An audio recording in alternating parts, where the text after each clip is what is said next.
Hello everyone, welcome back to Monday Grab Bag. Today we're going to be looking at a game called Moonring, and as for discussing what it is, I feel that the store page itself does a pretty good job of it. But first I will note that it is freeware. You can go and download this game for yourself, and there is a Moonring DX that is a bonus dungeon for anyone who's gotten basically to the end of the game. But the base game is free and is a fully featured experience all on its own. But if you want an extra 100 floor bonus dungeon, available as DLC.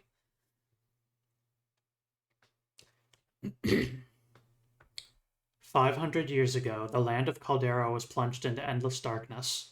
Decades later, 5 moons rose in the sky, bringing light to the world and strange gods with it.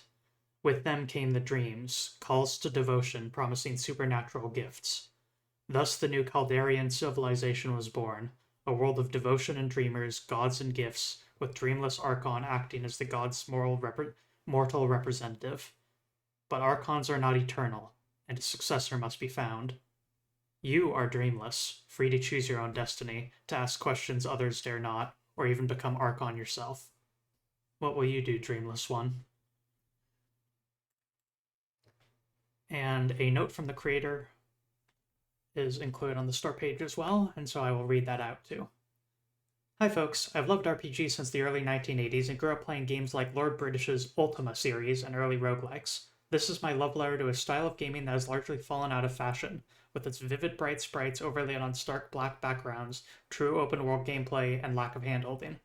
The days I spent playing these games was spent in joyful exploration and discovery, venturing into the dark unknown, a co-author of the experience filling in the gaps left by the primitive art with my imagination. For those of you who did the same, I hope Moonring recaptures some of the spirit of those days for you. For those who did not, I hope that more modern conveniences you find in this game allow you to catch a glimpse of what we did 40 years ago. My heartfelt thanks to all who have spared even a moment to play this. Please be kind to my mistakes. I will fix them. To another place. Scene.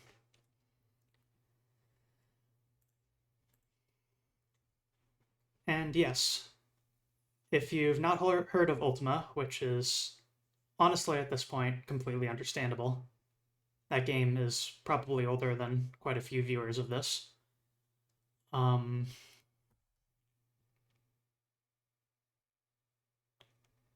Perhaps this will give you a little bit of an idea on what sort of style of game existed back then. And happy to see you, Daedalus. Ultima was wild. But yes, while I never played it myself, of that sort of game, someone did a fantastic narrative let's play of Avernum Escape from the Pit. And that is one that I've really, really enjoyed in that secondhand way. I might link it on my Twitter at some point, or not Twitter, Blue Sky at some point. But let's just get into the start of this game and take in the experience.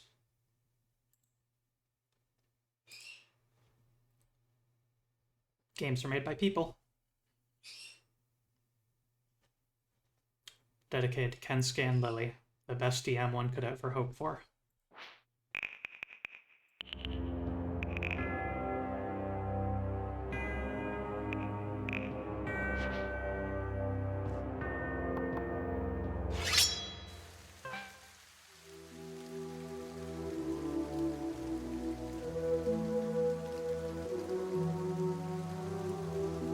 Adjust things just a little bit here. You can move by pressing the cursors of WASD keys or holding... Well, I intended to open the options to adjust things, but there we go. You can interact with signs, doors, and other objects by moving into them, colloquially known as bumping.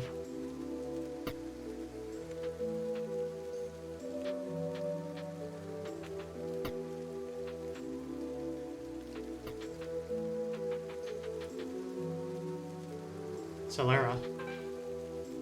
Remember, you can bump many things, including enemies, long grass, signs, bookshelves, and more. If in doubt, bump it. You can speak to people by typing words or clicking the mouse to use the current cloud word. Once a word is in the input box, press Enter or left click to say it. Some words are hidden and require typing in fully by hand. If using a mouse, an icon in the bottom right opens a virtual keyboard.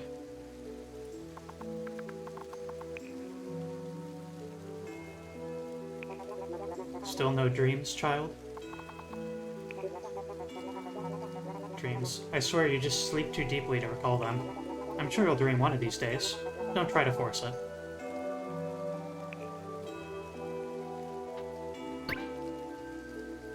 You picked up something. You can bring your inventory at any time by pressing I or pressing Escape or right-click, and moving the cursor to the Inventory tab and pressing Enter.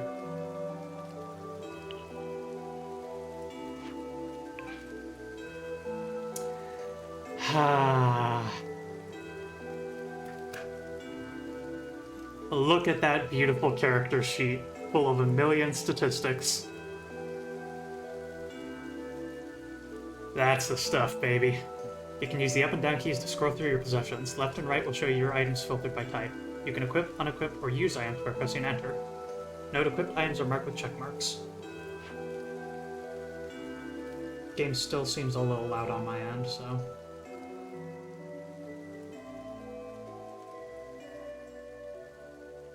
that should be decent. Got a dagger, we've got some rocks. Got a woolen cap. Woolen tunic. Woolen leggings. We have an amber ward. An iron cage holding a chunk of warm lumosite. Applying ambervein oil causes it to glow and dissipate nearby amber. Closing the shutters helps to conceal one's presence, but the oil still dissipates. The inventor, Thartius Roche, died some 50 years after the cataclysm, but his legacy lives on. That sounds like it's a lantern that uses an amber-esque material. Bright fruit. Crisp white fruit which tastes sweet, being ripe will one day rot like all things. Potion of healing.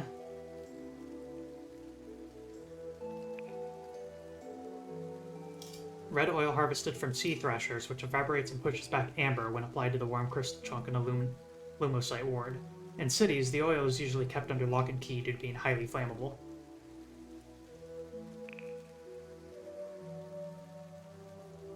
Okay, no. I had this wrong. This is kind of a lantern-y thing, but apparently it pushes away some material called amber. Amber is afraid of this, whatever that means. A flint, steel, and small bedroll, which can be combined with 10 kindling to create a campsite in a suitable environment. 5 kindling. An area healing technology from the Siberun era in the form of a translucent white faceted stone filled with swirling motes of dark blue. Considered an invaluable tool by those who follow the Lords of Dust with their strange aversion to witchcraft and its curative potions.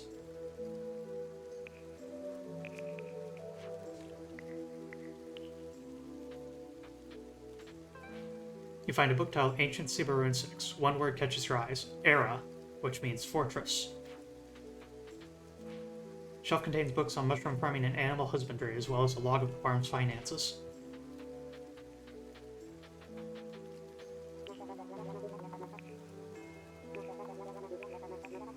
No reply to the word era. The sign reads, Yara Farm, here be thine hearth, home and heart. The faint dotted square around you is your detection radius. Enemies within this area will be alerted to your presence. Your detection radius will shrink when you are quiet, and is altered by other factors such as movement, cover, equipment, and noisy actions.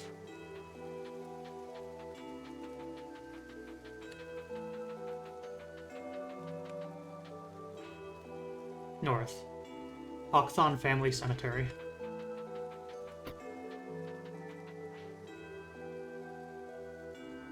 Grand Hawkthon, at rest at last. Mr. Kibbles, you hated everyone. We loved you regardless. To my beloved Karen, Amber took you from the world, but not my heart. This lock needs the graveyard key.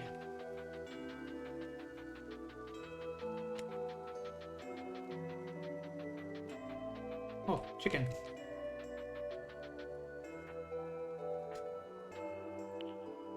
Bark, bark.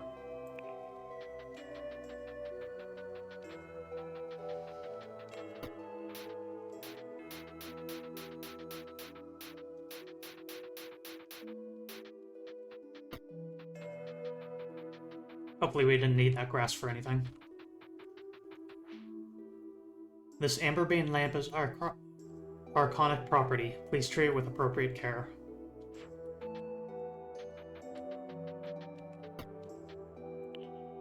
More.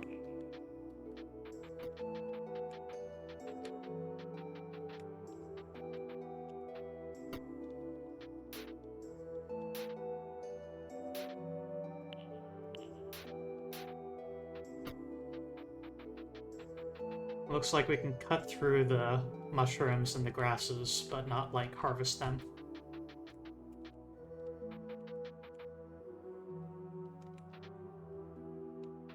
There's treasure hidden there.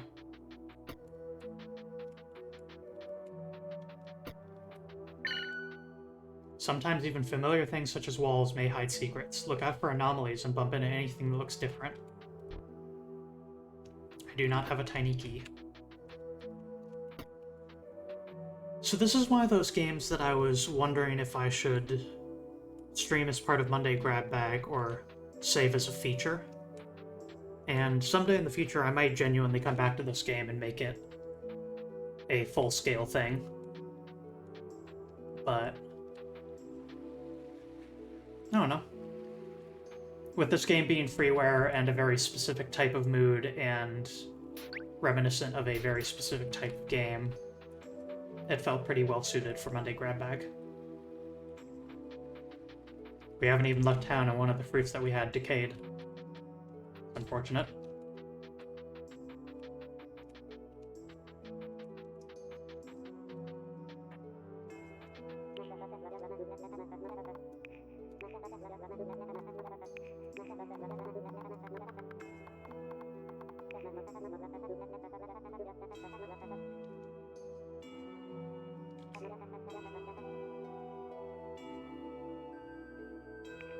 Ah. And before I make a world record speedrun for this game as well. Buddy, that's gonna take 40 hours. I don't know. I haven't looked up any speedruns of this game, but like...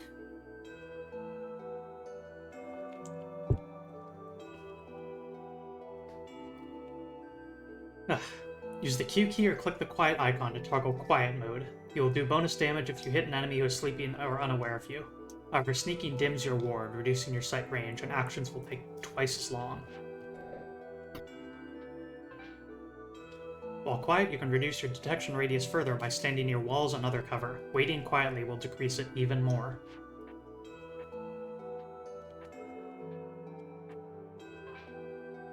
You can throw or fire objects with R by clicking the ranged icon. It will do increased damage if you hit enemies who are unaware or sleeping. Note that at the start of the game, you are a bad shot.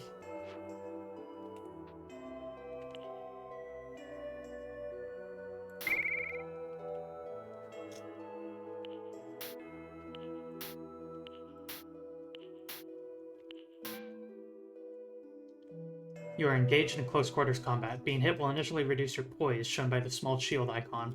While engaged, poise will not regenerate and the shield will display a flashing X. Ensure you enter close quarters battles with plenty of poise.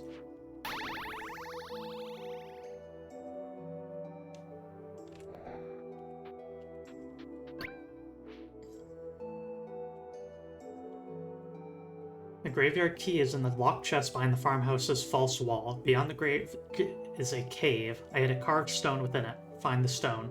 Find others who recognize its sign, and may the gods and my beloved be forever blind. Signed, your loving guardian, Karen.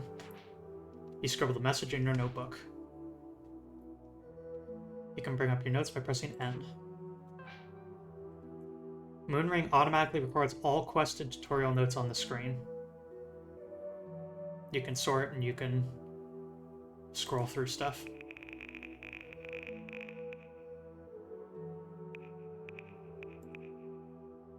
And then you can favorite stuff as well. So I favorited the Yarrow Shed note. You're afflicted by a status change. Flashing icons in the status area show you what the effect is. The effect will wear off over time and vanish when the bar behind the icon reaches the bottom. Being sticky means you'll no longer dodge any attacks regardless of your finesse. You can avoid webs by bumping them while in quiet mode.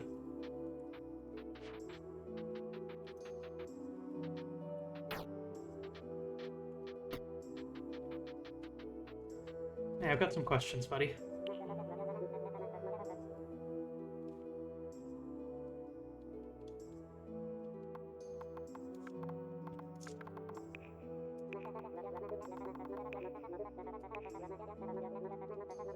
Also, I do not know of such things, but Karam did spend a long time on the northern walls. Poor Karam. A kind soul through and through. We must keep the farm neutral. It was important to both of us. Neutral? Well, Karam and I both dreamed of the angels, but that has nothing to do with our work here. Work. Without us, people would starve, and Moon upon Thos is a hungry city. Moon upon Thos? The capital is our best customer. I'm grateful they are so close. It certainly cuts down on trader fees. Close. You can practically see the lights over there, glimmering into the southwest. See? You now know the whereabouts of Moon upon Thos. Check map M to check your map. Angels? The blind angels offer so much wisdom. I wish you could see the world as I do, child. Life is so vibrant. I can see it flickering in every living thing. It is so beautiful. Trader fees. Don't misunderstand. I'm grateful they lug our produce to town. I just wish they were less expensive. Was? I'm sure you miss Karam as much as I do. Always be wary of Amber. The mist will drive you mad, and the beasts it hides. No, let's not talk of such terrible things. I insist. Beasts. You survived seeing those horrors. Poor Karam.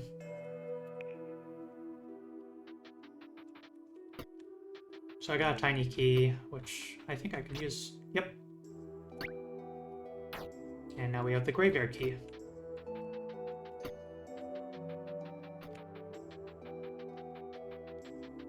And before we enter something that sounds like it could be a dungeon,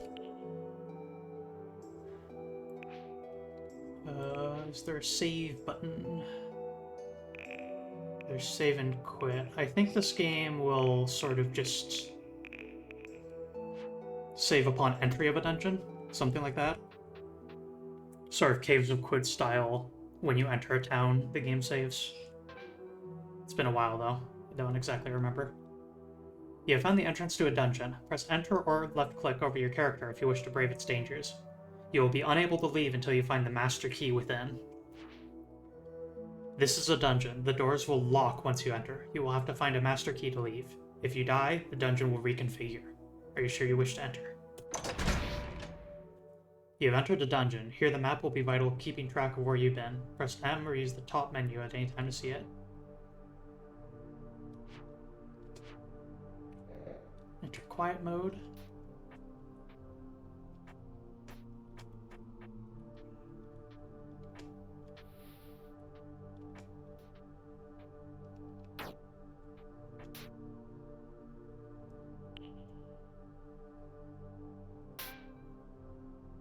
Something has targeted you. Melee combat is performed by bumping enemies. Alternatively, use a range attack or look for items in your inventory. To open your inventory, press I or escape. Right-click and choose inventory from the top menu. You've been hit. Don't worry, it only affected your poise, which will recharge once you are clear of enemies. Note being hit also stops you being quiet.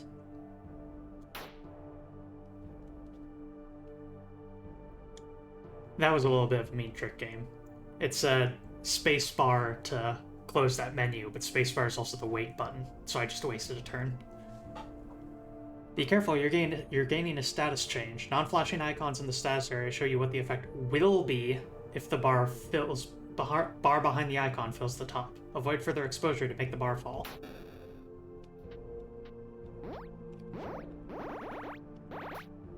So as you can see on the left, we're gaining our poise back. And there we go.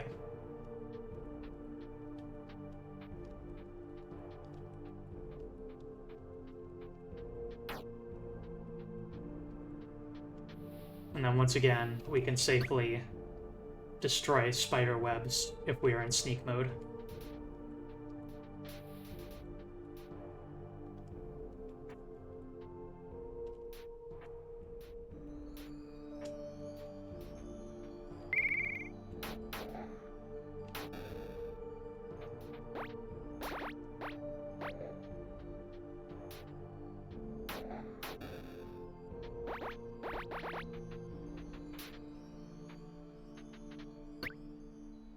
So yeah, the poise system is actually, to make a somewhat weird comparison, all things considered, kind of similar to how Halo handles recharging shield. Your poise is at 0. Further damage will reduce your health. Health can only be replenished by using healing items or sleeping. Once it hits 0, you will die.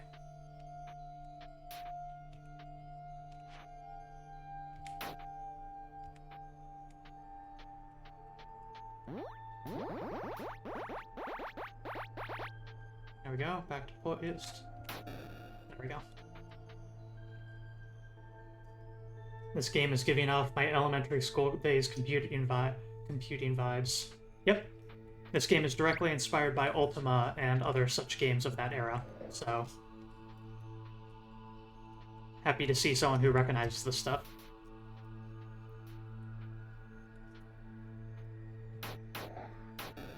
I myself am just a little bit too young for it. Where I didn't really play those games myself, but I was definitely familiar with them. Picked up 175 guineas. I'm going to assume that's money.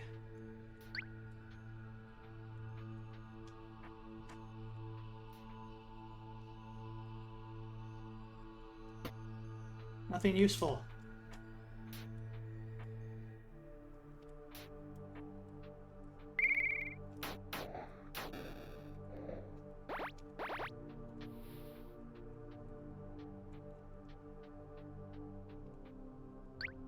Throwing daggers.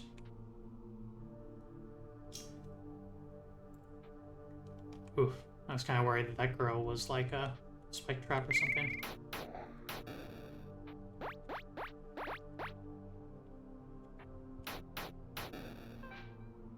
You can change target by pressing tab, clicking the icon on the left panel, or clicking the desired target with left click.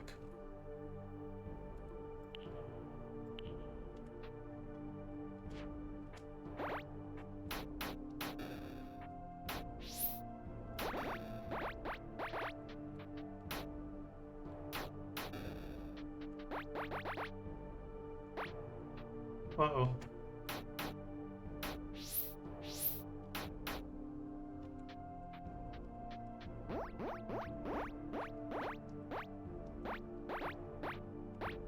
It looks like wild animals don't have poise, which gives me an inherent advantage as long as I can outrun them.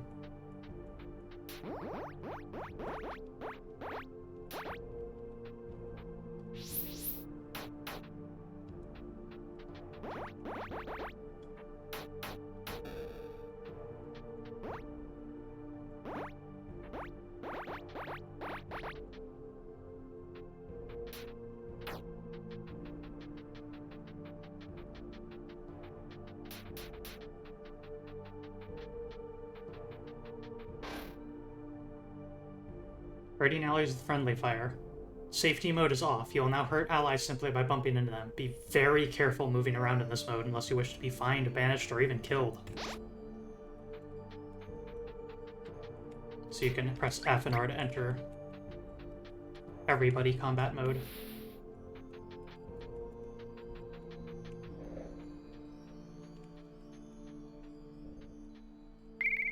You sense a new presence in the dungeon.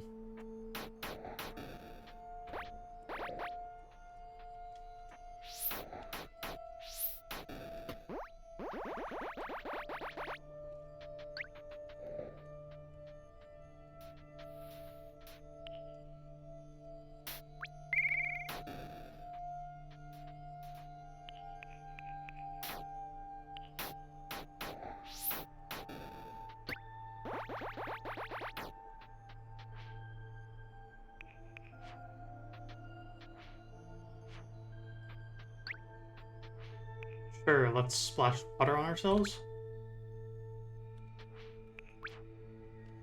Cool.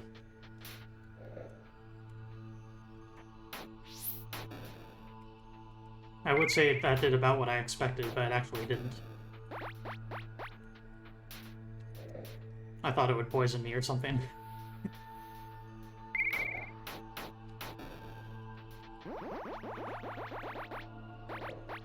And yeah, combat is kind of Crypt of the Necrodancer in how it handles bump combat and how you want to step into enemies without letting them step into you.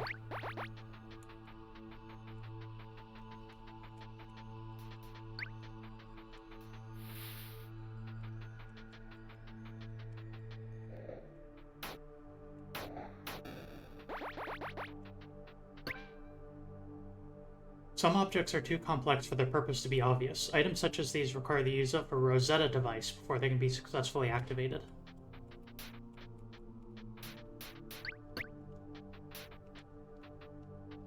Blackwater draft. A bottle of alcohol, maybe?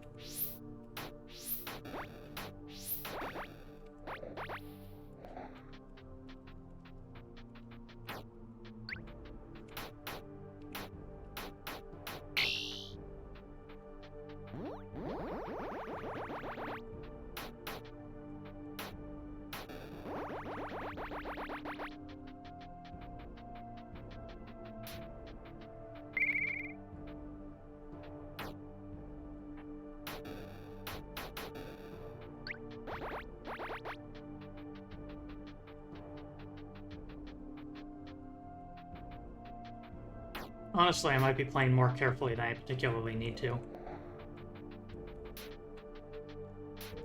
But hey.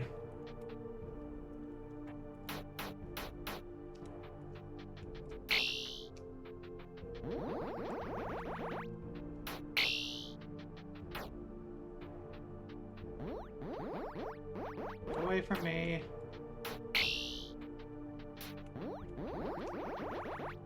One nice thing is that if you have one poise and you take 1,000 damage, you still don't lose health. You found one chest key.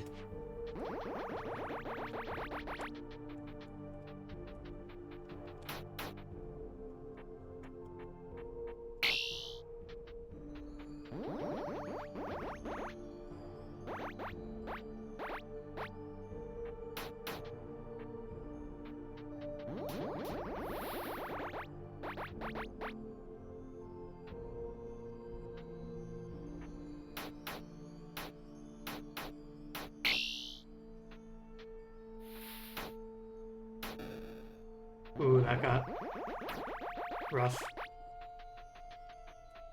When fighting an enemy, don't go to a place you have not yet been.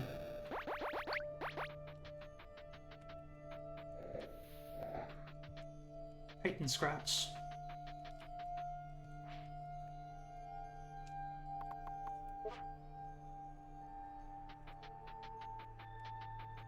You yell, wah!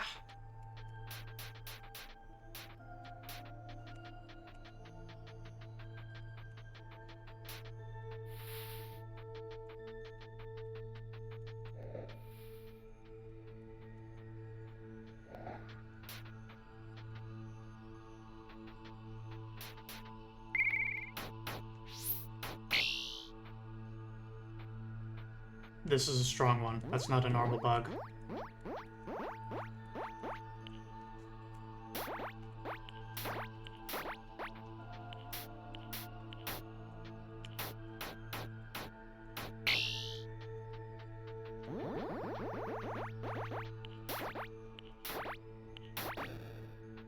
Oof.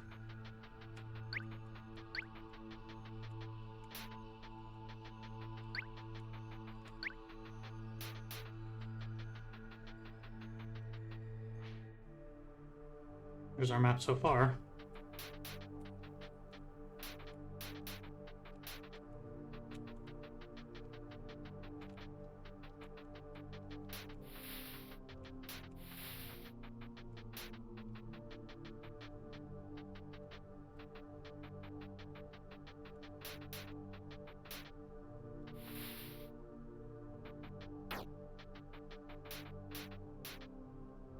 This was actually brought up a little bit earlier in the game, BBC is the bomb, in that, no, my throwing skill does not rock.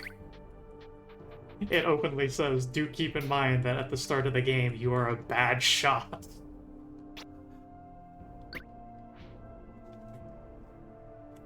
This stone looks like the one Karam mentioned in the shed note. Perhaps Kellera will know something about it. Kellera? You picked up the master key for this dungeon. You may now leave via the exit.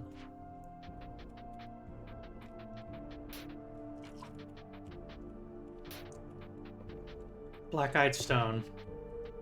Isn't that one band?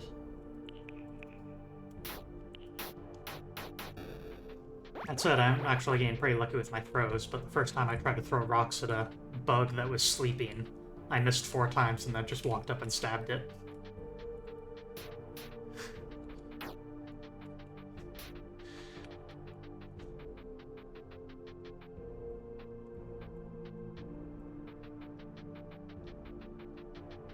So if you hold left click and sort of vaguely point a direction, your character will semi-pathfind. Like, I can't just directly click on a spot and have it know how to get to it, but...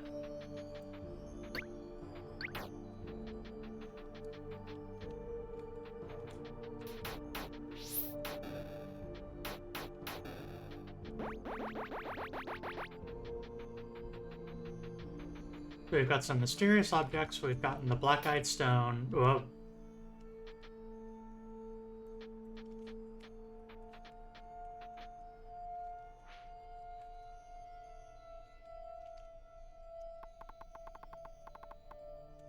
Grant me power.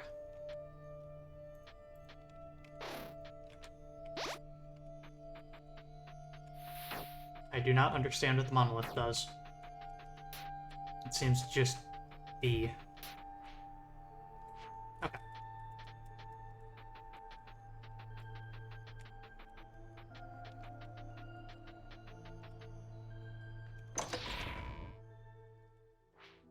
You insert the master key into the door at the top of the stairs. The key turns to dust as the door opens to the outside world. Back home.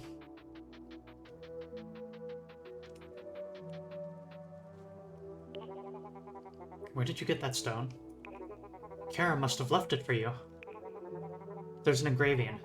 Keeper of the Serpent's Eye. I wonder what that could mean. Serpent's Eye? Perhaps the priests of Moon upon Thos know what it means. They are wiser than I. Priests? And so this is an example of what they were saying, where if you know what it's worth sometimes trying to ask someone something, even if it's not a word highlighted blue. Priests mostly serve one god unless they are dreamless. But they can also often be generic stuff. Like, I kind of bet that's a statement said by numerous different people. You ask them what a priest is.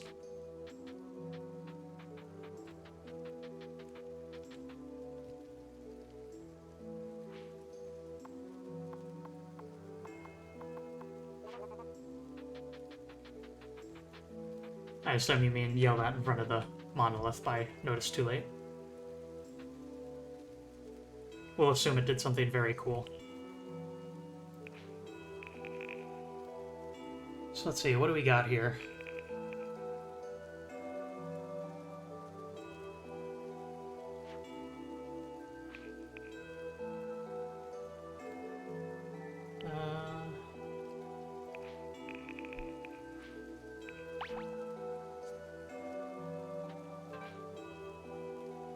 Press escape to open the top menu. You can use it to look at your character stats, see a map of the overworld areas you have explored, or quit the game. This is a view of the Caldarian overworld. You can zoom into any location by pressing enter or left click on yourself. Time flows 10x faster here, so watch your food supplies or your poise regeneration will slow down. Yara Farm, southwest, Moon upon Thos. Being wet is not inherently dangerous. The moistness makes it harder for you to catch fire. However, it's much easier to gain rotting status, which will never wear off while you are wet. And as mentioned, these are world tiles, but you can zoom in to explore them fully. A map of the world is available at any time.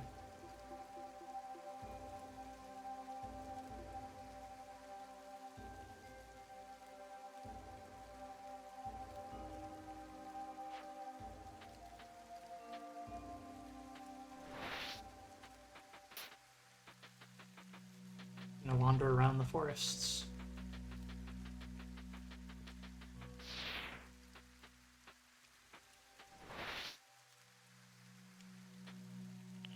Creatures of the night.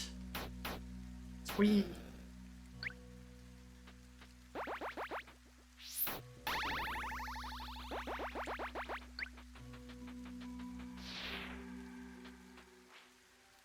Northeast Yarrow Farm, southwest Moon upon Thos, east Winter Shoal.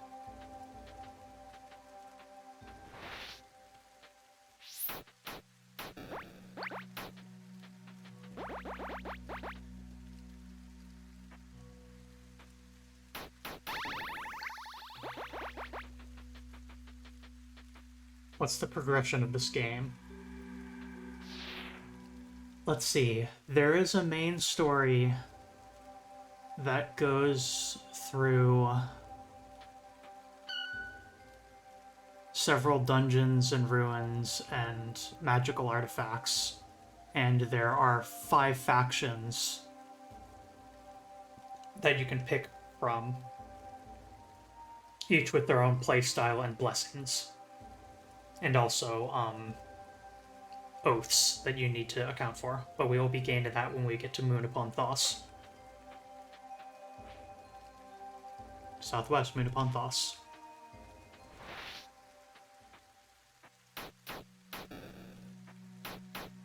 But the game is very largely open-ended.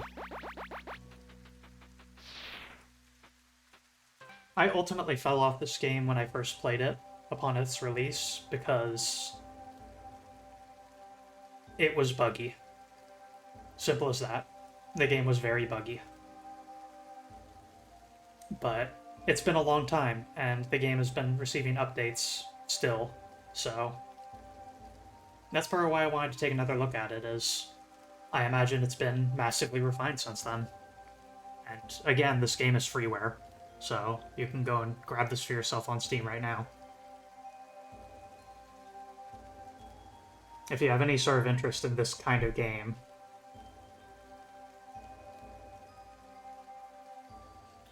A flower icon on the overworld map shows the position of a useful plant. If you enter these areas, you'll find a herb for use in potion crafting. Herb here. So we go down and we look. We can smell that there's a flower here somewhere, I guess.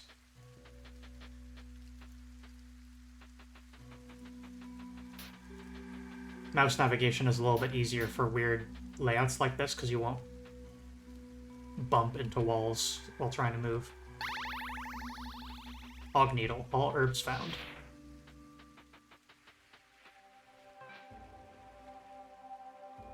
There is Jetty here. Press Y to yell for your ship if you own one. I do not own a ship. There's something special around here. You feel there's something very special around here somewhere. Towns are considered safe havens. The use of weapons is prohibited. However, if you really want to fight, you can press F to turn off safety mode, which will allow you to be as violent as you wish.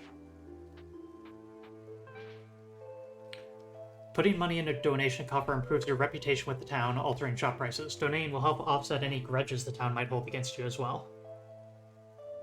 Reputation 0.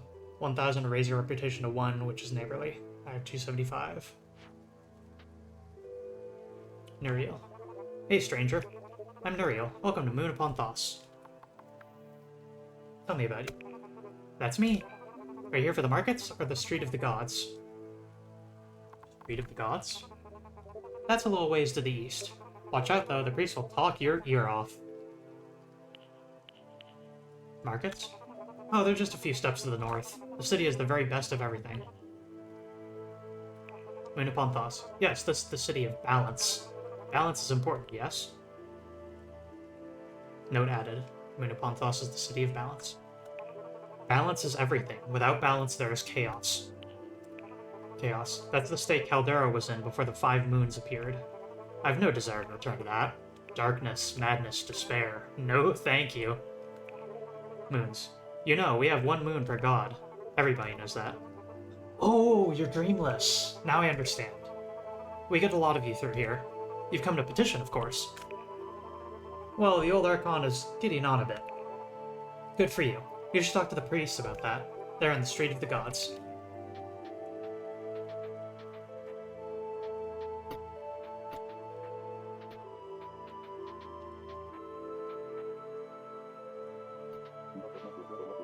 What may I do for you?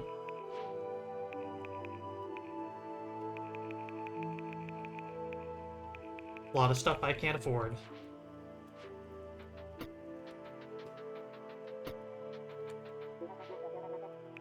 Grocer.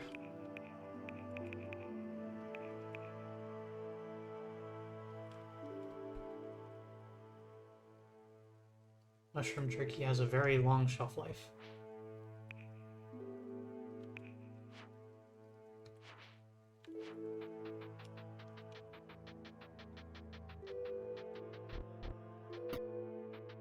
Locked room over there. But there's a crack in the wall. Hopefully no one will mind.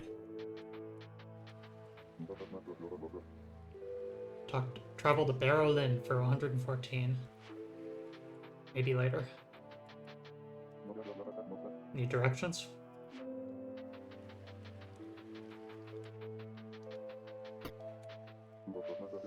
What may I do for you? 70,000 to get a ship.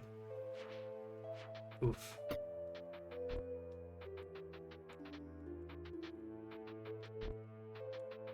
Another locked shed. Want to know a secret? There's a fallen tunnel near the path to Wintershoal. I reckon it's full of treasure. Oh, and monsters. Probably all monsters, actually. You know what? Suddenly I'm not so interested. Treasure. Oh, you are interested. Well, it's here on your map. Best of luck.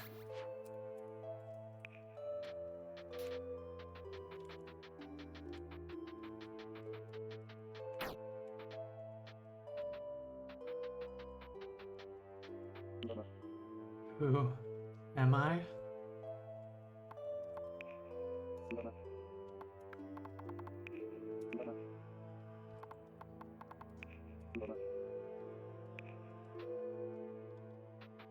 Poor guy.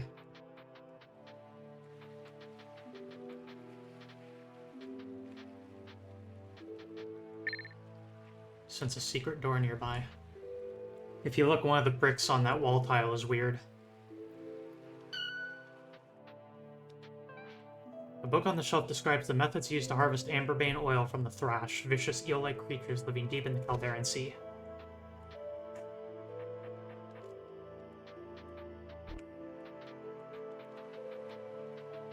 I don't remember where the book is, but I do remember that there is a book in this game that just drops an absolutely wild piece of world lore on you with zero fanfare. I love it. It is so funny.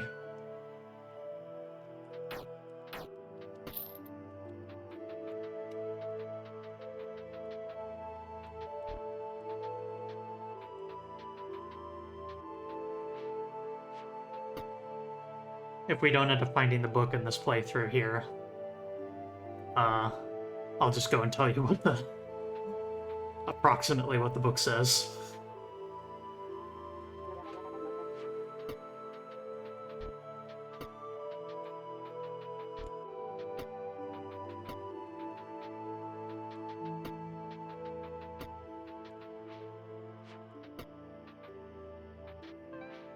Find a book speaking of an area beneath the city once used for storage where a heretic was imprisoned a decade or more ago. There are no other records of this individual.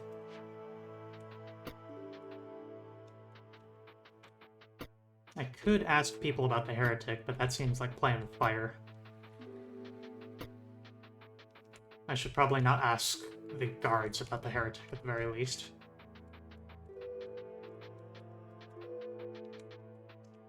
Shell, does heretic mean anything to you? Nope.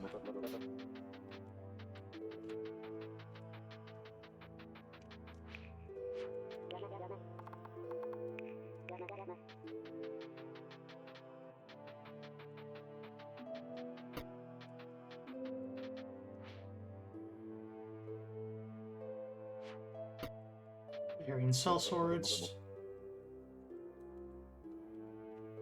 By a drink and a hint. The Harlequin's priest. You wish to become Archon? You should talk to the priest of Death's Harlequin and Moon upon Thos about their relic.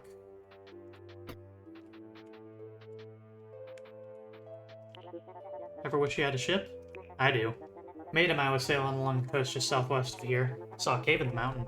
Can't reach it by land though. I tried, no use. Mountains are rocky cliffs all the way around. Cave? Yes, sir. Harold's not a fanciful sort, so I believe what was said. Let me show you on a map. Information's no good to me, is it? No ship, no exploration. Sea cave.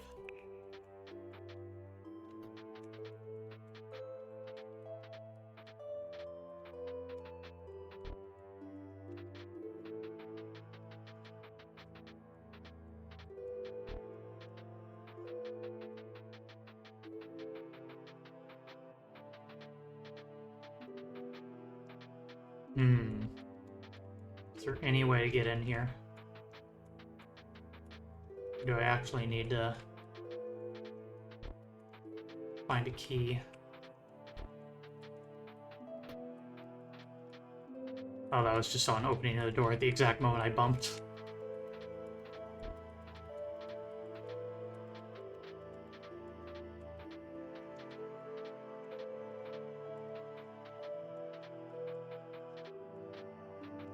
Doesn't look like it. Alright.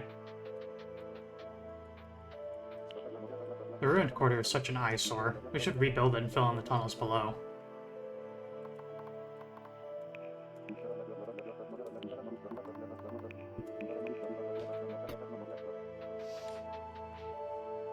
Frederic. Insisted on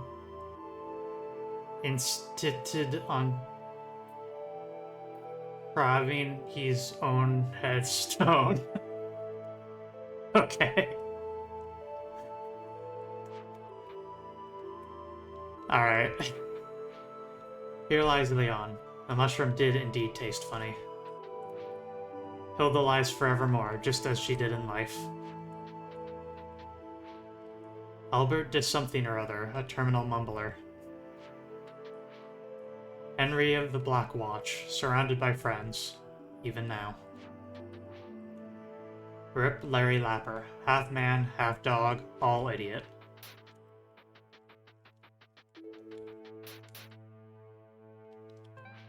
Someone has carved my heart hides behind a word made by walls in Moon upon Thos's graveyard.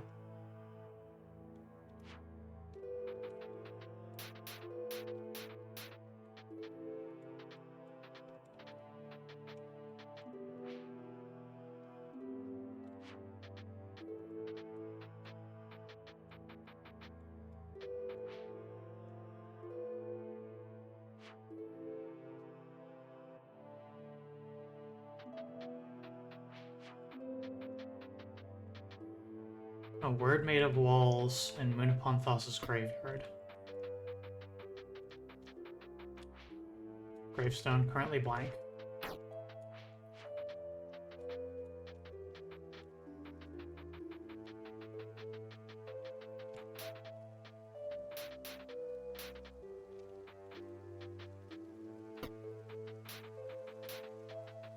Old video game characters?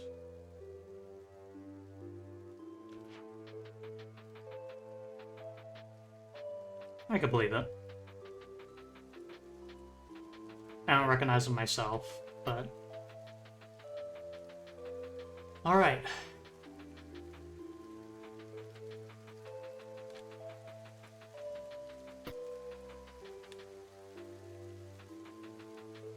Yeah, the graves are old video game characters. At least some of them, probably.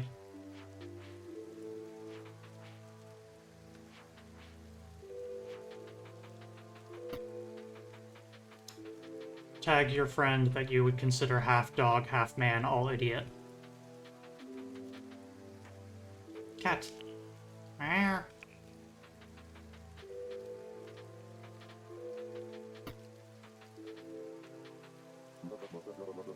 The cultist asks, what may I do for you? Using a Rosetta upon an unknown device reveals its nature. Rosetta's were created by the antiquarians of Berlin. The invention and crafting of Rosetta devices was key to improving Calderian understanding of Siberun technology. Wand of Webbing, Wand of Moonlight, Rod of Shadowbolt.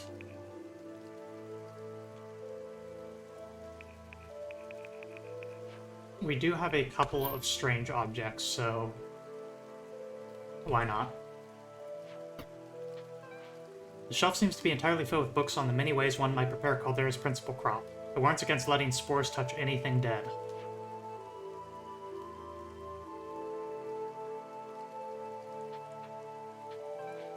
A book titled Our Friends in the Sky seems to be a study of each moon's individual traits. For some reason, it fills you with dread. You find a book titled Ancient Siberun 8. One word catches your eye, Is, which means fire.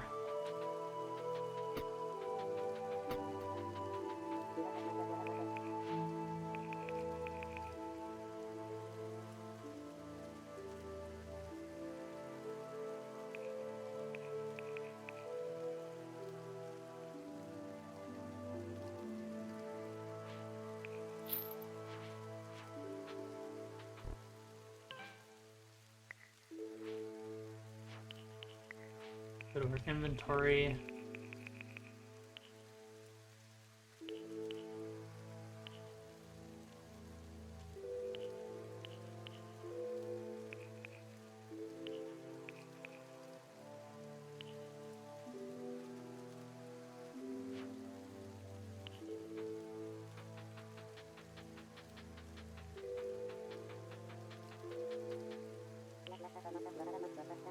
Well, the anti-arcanists should hang. There is no place for sedition in civilized society. Anti-arcanists? I hear they want to end arcanic rule. Can you imagine the chaos? Hello, how goeth thine day? Fair or foul? Foul? Foul? I must apologize, I meant foul, of course. I'd be surprised you picked up on that. Must be me accent. Okay.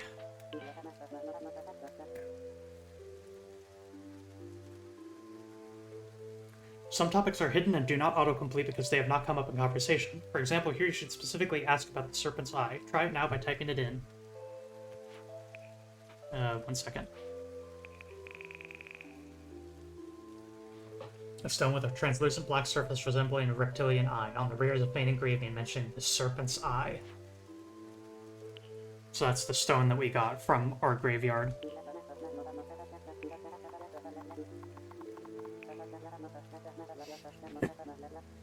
Serpent's Eye. I'm afraid it's not familiar, but then I have not been here for very long.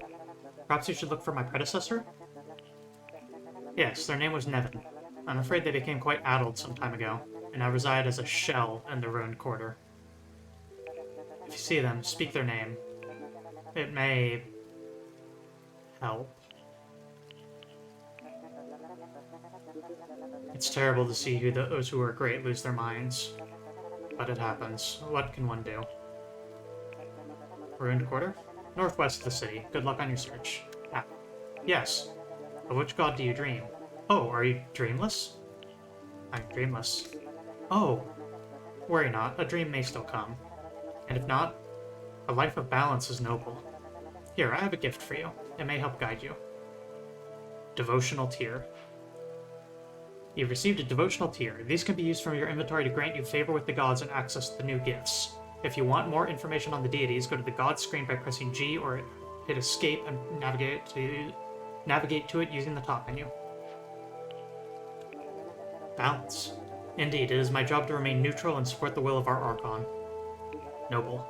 We are free to worship however we choose, but only we dreamless may become Archon, the embodiment of balance. This is the Street of the Gods. Each stall here is dedicated to one of the 5. I assume that's why you're here? 5. Indeed. You should speak to the other priests. They'd be happy to find a willing ear. Archon? Archon Elwed is still wise, despite the many years of service. Without their wisdom, Caldera would fall to chaos.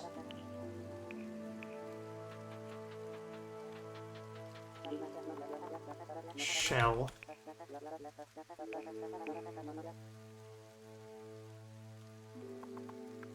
Shoot, do y'all remember the name of the... It was Ness something.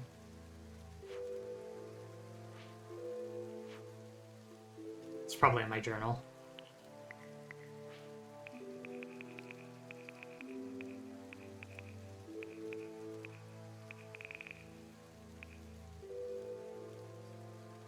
Nevin. And yeah, we'll look at the god screen in a moment.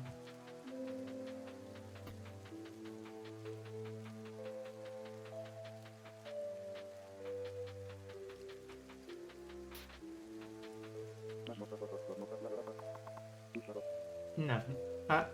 I was he in better days before I knew better. I was the priest of balance. Here?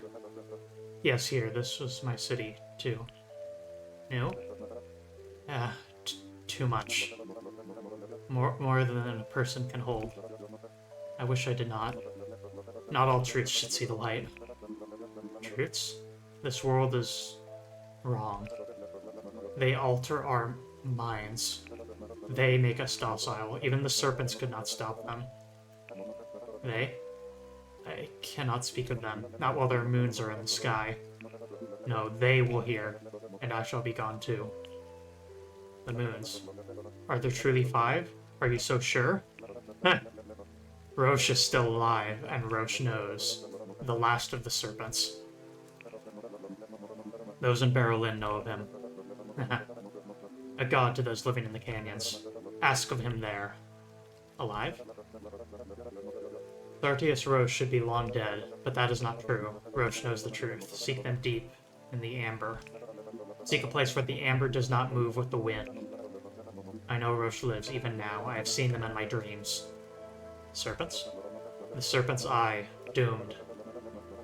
But you bear their emblems, perhaps there's hope? You see a flicker of recognition in the old priest's eyes, but it passes swiftly, leaving them too lost to respond.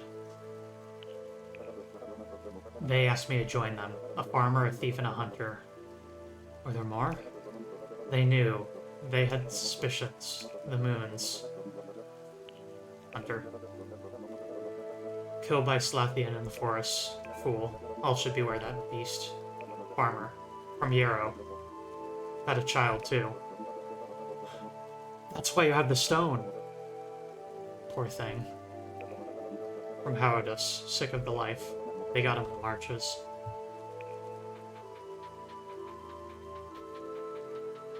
That guy knows our dad. Or at least one of the former owners of the Yarrow farm. It's God Screen.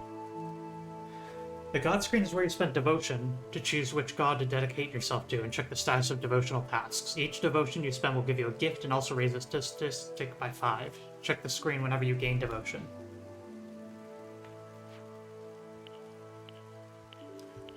Oh.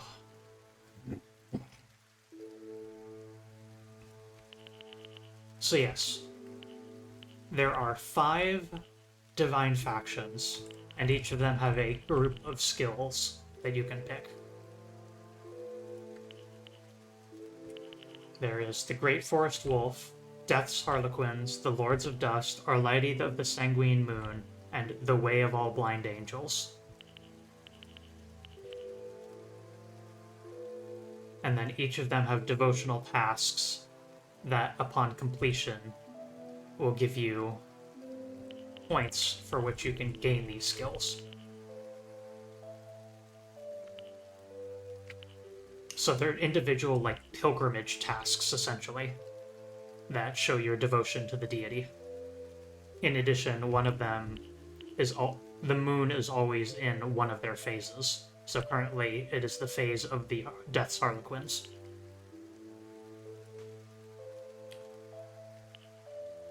Dedication to the Wolf entails visiting its hometown, find a legendary weapon, hunt 5 deer, 200 enemies killed, relic guardian, gain the steadfast hand.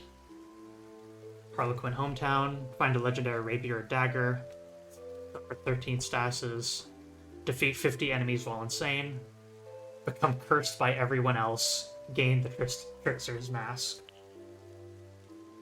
Lord of Death's hometown, repair a construct, discover 12 types of wand and orb, discover 12 lesser runes in the overworld, enter 8 overworld henge locations, gain the Pale Heart. Lady's hometown, find a legendary bow, defeat 50 enemies only using ranged, 15 types of potion, 25 herbs in the wild. Legendary shield, defeat 10 enemies while blind, visit all 5 factions' towns, destroy 100 undead, gain the all-seeing eye. And because we are dreamless, we have not been directly chosen by one of these 5, which means that we get to choose on our own. And this, I think, is what is the most interesting, which is which one you decide to dedicate yourself to gets you both a boon and a taboo. Taboos you cannot actually perform. Can you get all 5? I do not know. I cannot remember. I think it is possible to some degree to multi-class, but I think you still need to have one dedication at a time. But like, it might be possible to have a skill from one while the actual boon and taboo of another. Something like that. But that's just me spitballing. Grants strength. Poise still regenerates while engaged in combat and grants frenzy at 0. You are never allowed to exit a location while being targeted. To each their own, and from all to the forest. Finesse. Improves stealth, dodging, lockpicking, and trap avoidance. Boon. Frolic. Move faster when mad. Taboos. Barbarity. Using an axe, sword, club, mace, or scythe. Motto. Death comes to us all, but we can choose how we receive him. Intellect. Boosts wand damage and reduces item repair costs. Tinkering. All magical items are identified, more durable, and repairable. Taboos. Witchcraft. You can never use potions or ointments. Ignorance is merely delayed knowledge. Perception. Increases trap detection, sight range, and accuracy. Boon. Witchcraft. Blood vials are food, and potion brewing costs are halved. Taboos. Gluttony. Eating anything other than blood. Blood is all. We need nothing more. Endurance. Carry and wear more without slowing down. Boon. Blind faith. Automatic life sight and increased block while blind. Taboos. Injustice. Striking allies or the unwary. Justice thrives where light falls.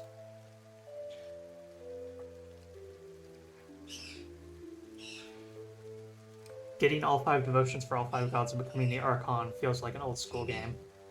I believe that is part of the main story. Is one of the avenues they discuss is because you're dreamless and the previous Archon is getting older, you are potentially in the running for becoming the new Archon yourself. I knew this game would involve a lot of talking as I explained things, but whew. Let me take a sip. Ugh.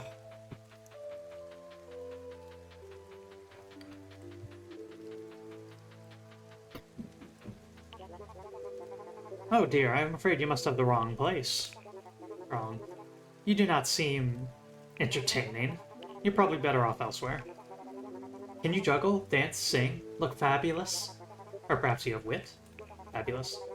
My face is painted for the gods, and I can sing all 12 verses of the Almarath. Almarah. But I doubt you've even heard of it. Wit. The wit of we Harlequins is legendary, or at least amusing. Our tongues are barbed, as are our blades. Almarath. Actually, it's quite a tedious poem. I should probably kill the author at some point. For aesthetic reasons, of course. Aesthetic? All life in one little word, eh? But then, nothing really means anything more than the attention we give it. Blades. Indeed, we do not suffer the crassness of brutal combat. Our way is that of finesse. Nothing is worth doing without flair. As we say, do what you will, but do it with taste and a little verve. And a shot of brandy. Brandy? Why, thank... Oh. How disappointing. I was hoping it was an offer. Where was I? Oh, yes. Proselytizing. Blah, blah, drinking, blah, blah, swift blades, blah, blah, death, blah, blah, life is a dark jest. I think that about covers it.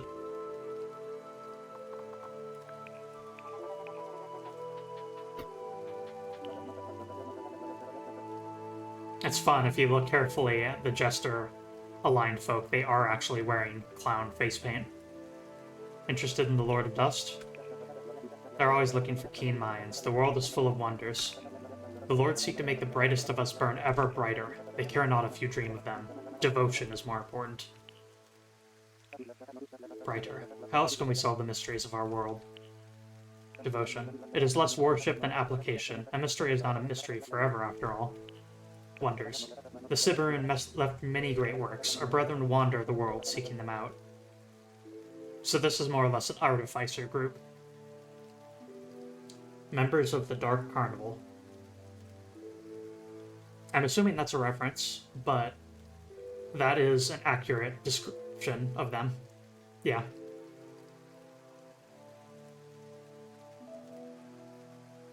I could see that descriptor, or that moniker. Siberin. Those who ruled the world before the cataclysm, though their genius could not save them. There's much to be discovered out there. Join our brethren and help improve our knowledge. I like how the Wolf Clan actually has their thing outside. Welcome, child. Come out to the clean air and parley. You wish to speak to the great forest wolf, do you not? The wolf is ruler of all forests in Caldera, and a harsh mistress. However, they ask nothing of us that strength cannot overcome. It is one of the wolf's boons, a gift to them who dedicate their lives to them.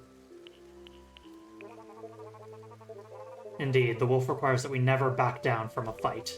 Never. To flee an enemy is to beg for a blade in the back. The city would have us all choke on smoke and stale air. We belong outside like our kin creatures. The wolves, of course. They are honest, loyal, and honor naught but that which is strong. If you are not strong, you are a burden. It is no fit way to live. The great forest wolf would have us remember this.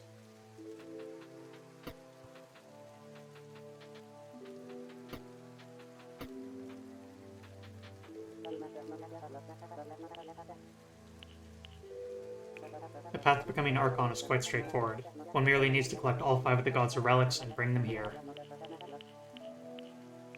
The steadfast hand, the all-seeing eye, the trickster's mask, the pale heart, and finally the crimson candle. 5 relics, 1 for each of the gods. A simple task, yes? Heh, I jest. The whereabout of each relic is a secret held by those who follow its god, and even that knowledge is merely the first step. Perhaps you should ask the other priests about their relic.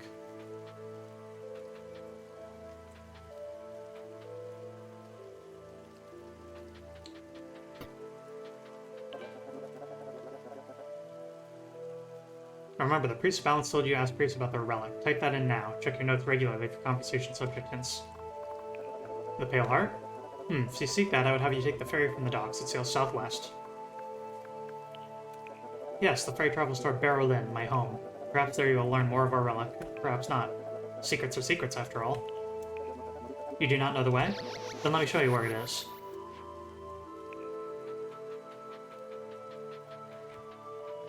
Phew.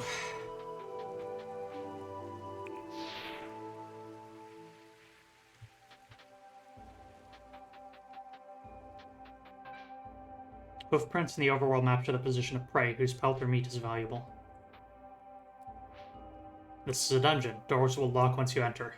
The vast door locks behind you as you enter. You will have to find the master key somewhere in the dungeon.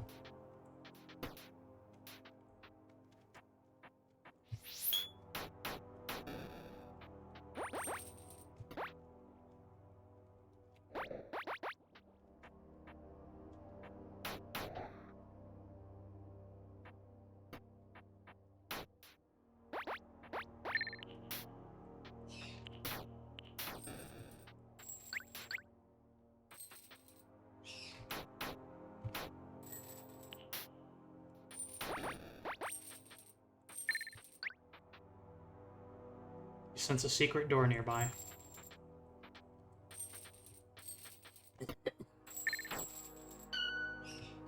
Oh, how useful.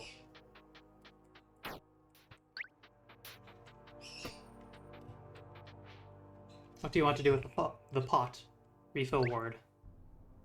Your ward flares as the amberbane hits the glowing lumicite zone. Your ward is filled.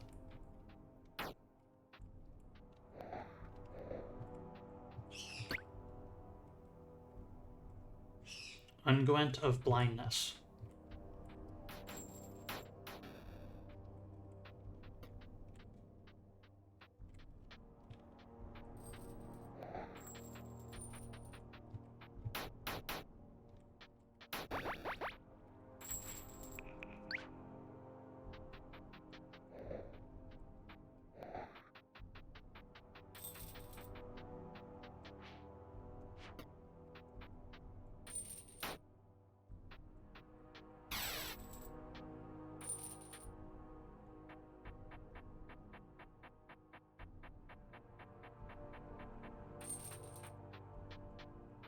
Things are incredibly on fire around here.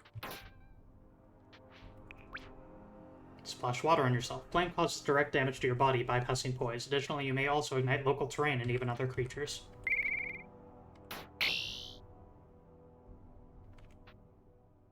Ouch. Jeez.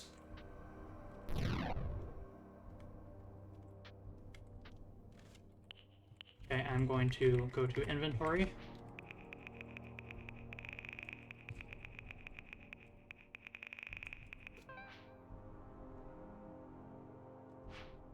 You just tried wielding something without the required attributes. To improve these, you must find and spend devotional tears or perform a devotional task for God. Each time your devotion increases, you gain 5 points in that God's chosen attribute. The attributes are strength, finesse, intellect, perception, and endurance. So I need finesse. And it's the gestures that are associated with that concept. I think I got free devotional tier.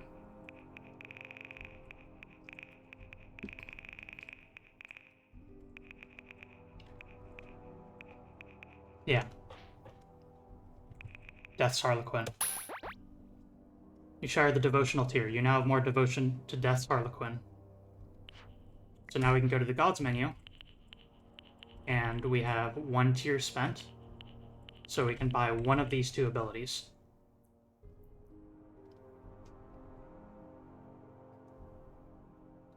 Increased dodge and crit chance.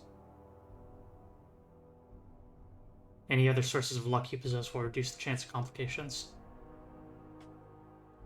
Is there a name for it? Oh, it is. It's just called luck. Puppet.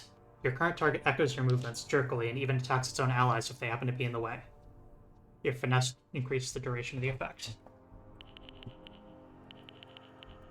Puppeteering. Put it on the 1 button. And then let's equip those throwing daggers as our ranged item.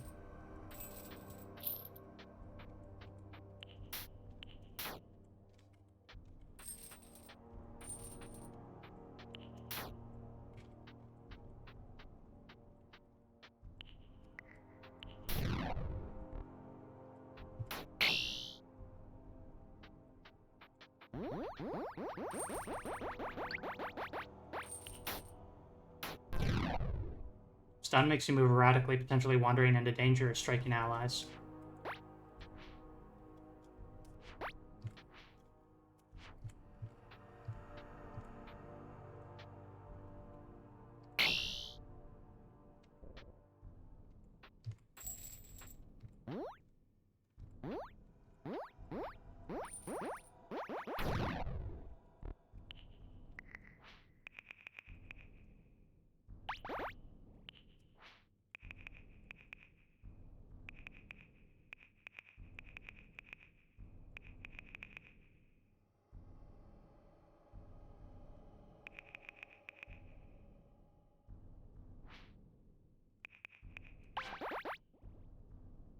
You have an empty flask. This bottle allows you to craft potions from blood files and any herbs you find. Those with greater perception are able to use flea or blood files when crafting their potions.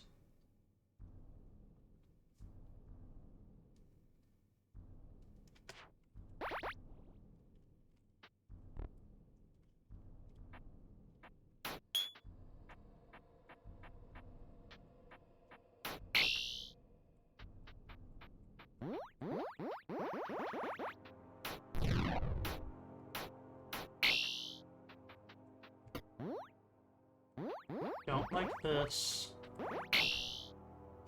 Cool. swap sides with us. That puts us in a better position.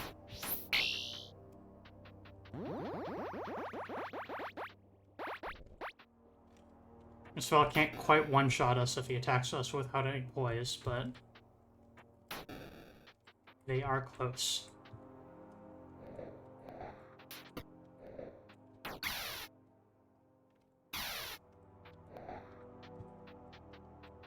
I am burning to death. I am no longer burning to death.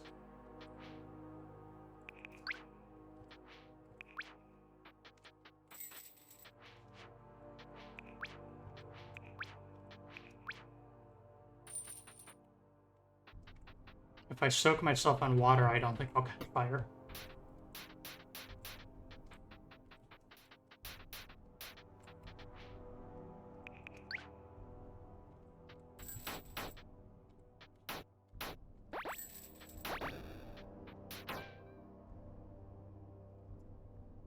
And of course, because I'm covered in water, and I tripped over mushrooms, rot weakens you, reducing the amount of damage you can do.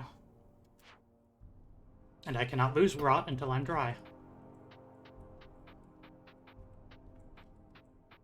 Okay, now I am dry.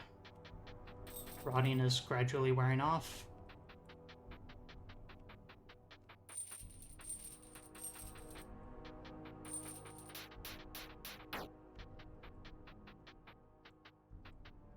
I'm no longer rotting.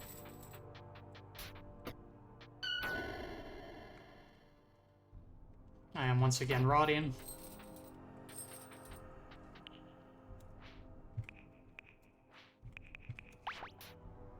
Chug another healing potion.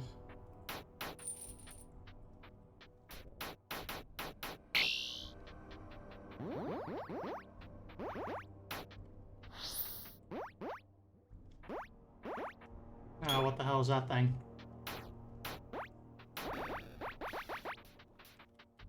I don't like this. Trap spot. Spore trap.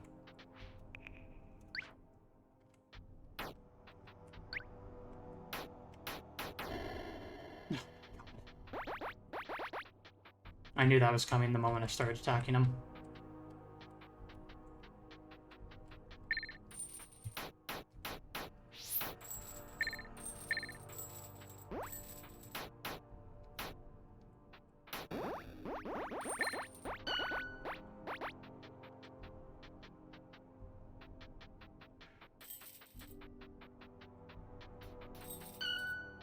Look-alike, alike, like.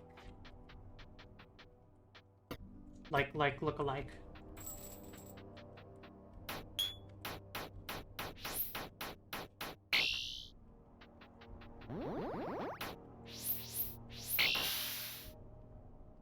Poison. Reduces current health by half. No lingering damage over time.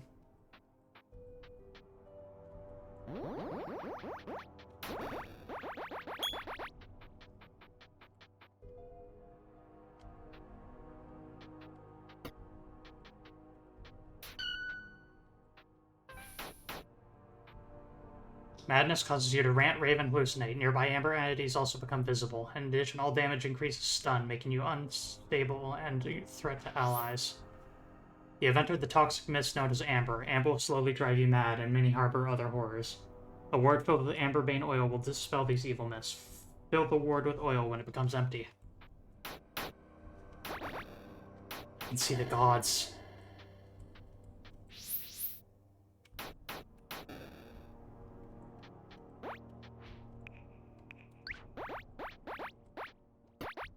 Does my skull taste good?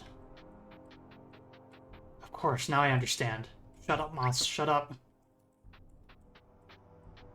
Trees are watching.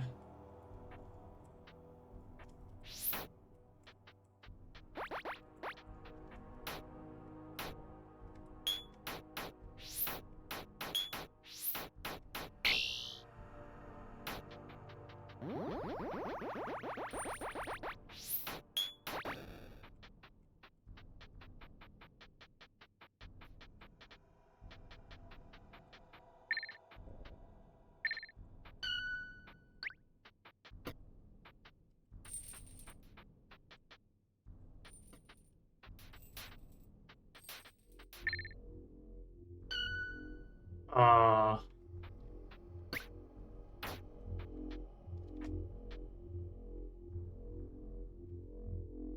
I don't know what this is.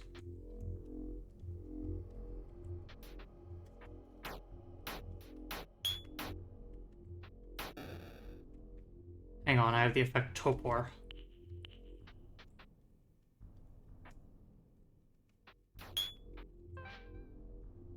Topor slows down everything you do, giving enemies more time to act. Oh, crap.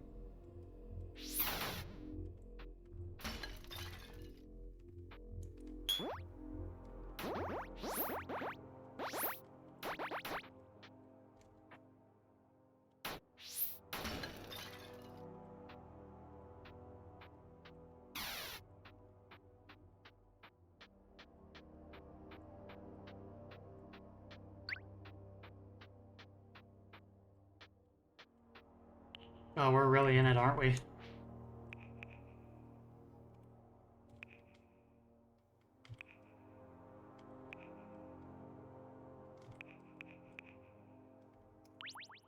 Lifestone.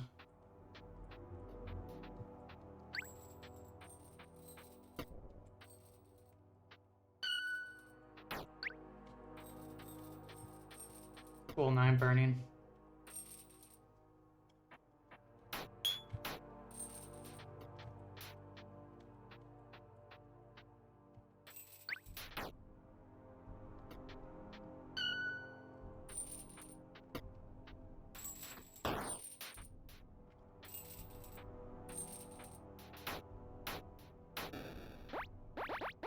I'm almost clear of this effect.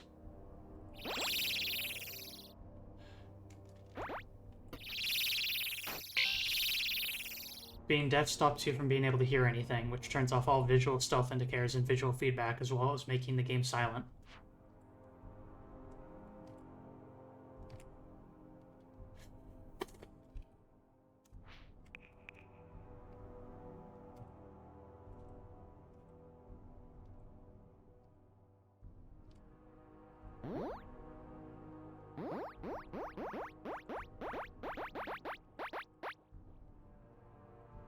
I'm so glad I have a lifestone, good lord.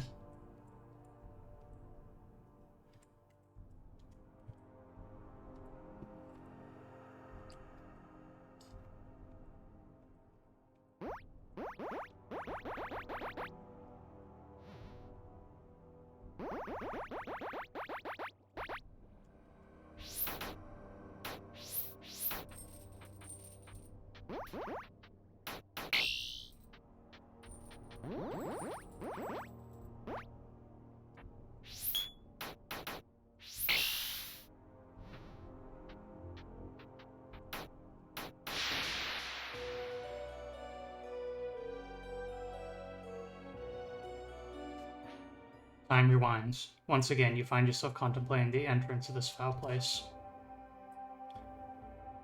Phew.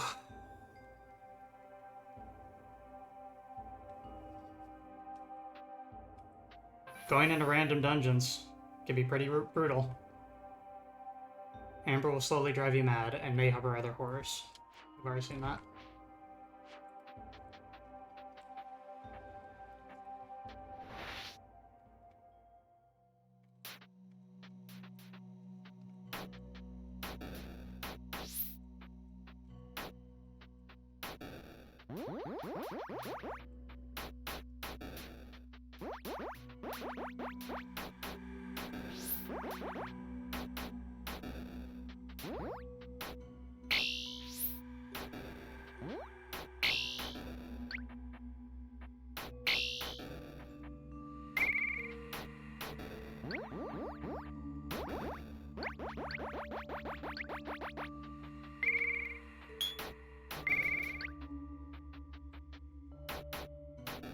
Swarm of bugs.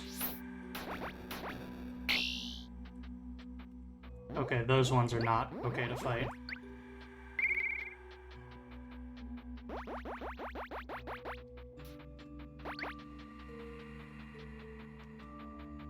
Hut, hut, hut. I'm out.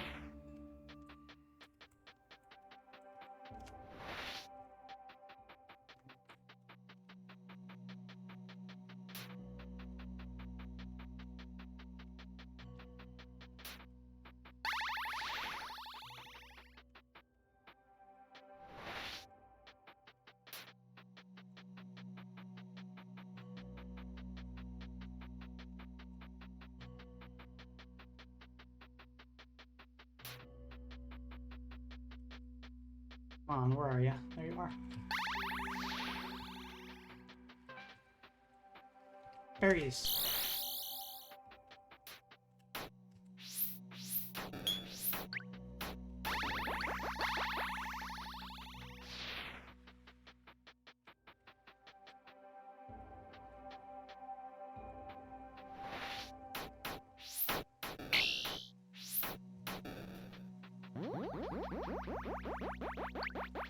So if you remember, one of the hints that we heard is that one of the deities, or something along those lines, is located in an amber cloud that doesn't shift with the wind.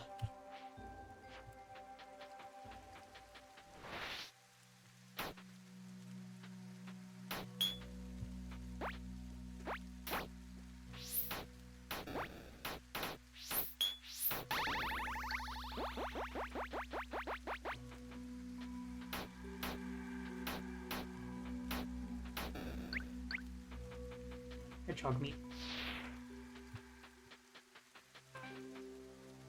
Kindling.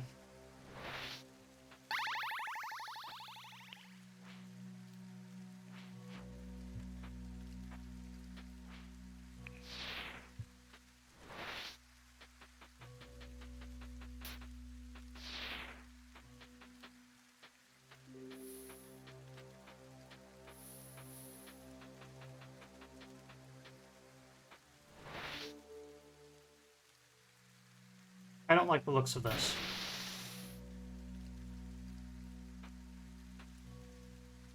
Corpse light. It's reanimating corpses.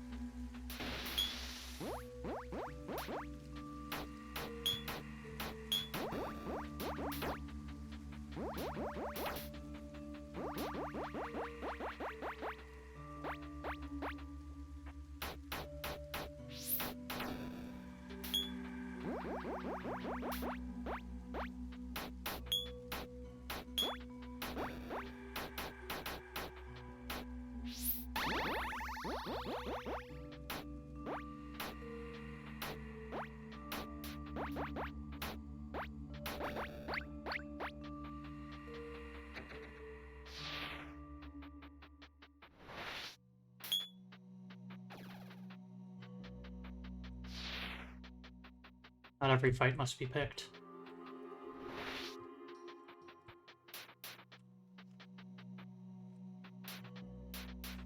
Given Caves of Quid.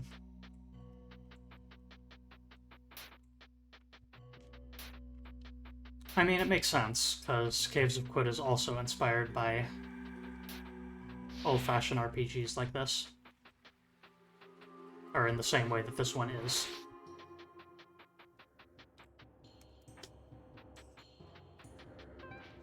The lightless sky will bring him forth.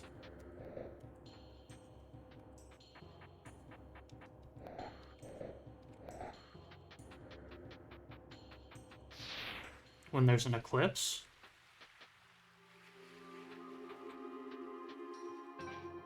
You're now standing in the same location as huntable prey.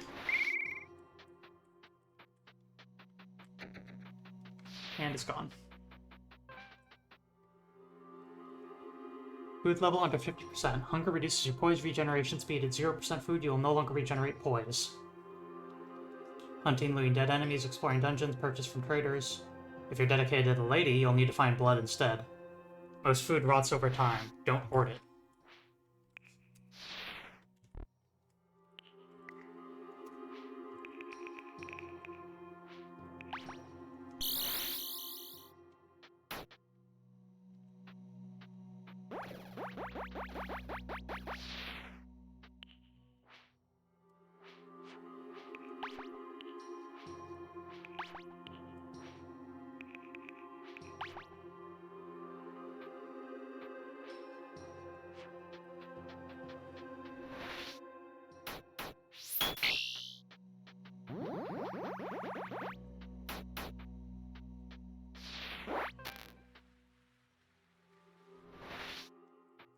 am rotting and I'm also stuck in the rain, so I'm... Oh, no. Because I was on that bridge, I wasn't being rained on. Devotional task complete. Visit Harlequin's hometown. Your actions please death Harlequin. 2 devotion gained.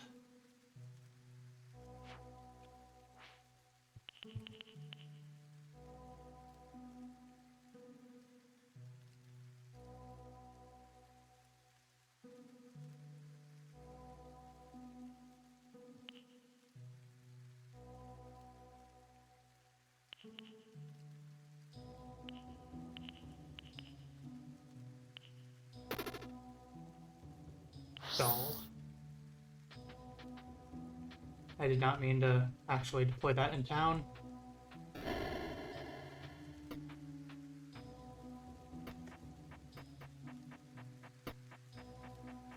Looks like I got away with it.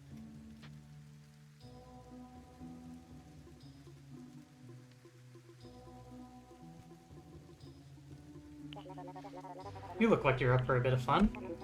I knew it. Well, some friends and I are having a surprise party out in the wilds. You should come. The more the merrier. Want to know more? It's being held at this exclusive place in the woods northwest of here. Let me show you. Don't let the catering staff deter you. They'll be in very convincing fancy dress, but there will be snacks and surprises.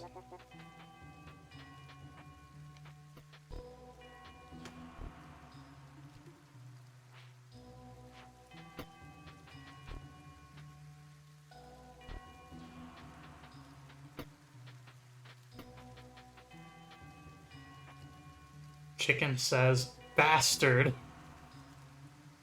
So it looks like I aggressed the chicken on accident, and now it's shouting insults at me in English. Bastard. Son of a goat.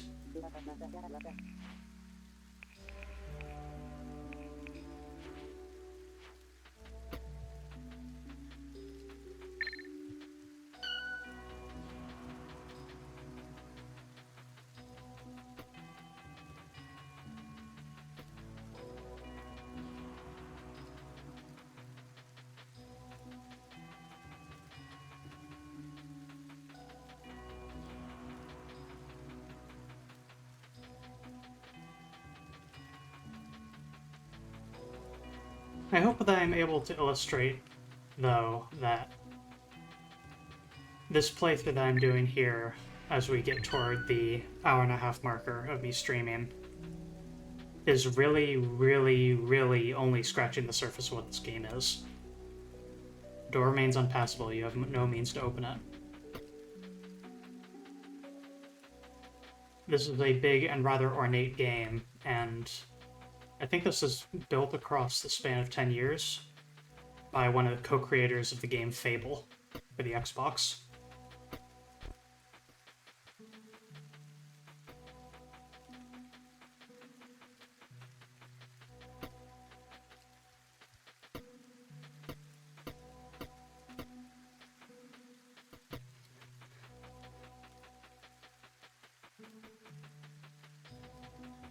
And,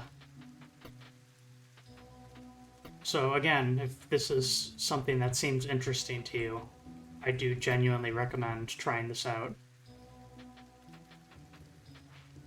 Even if for no other reason than to see a glimpse at someone's interpretation of what a certain type of classic retro game is like. This book is named The Joys of Torpor.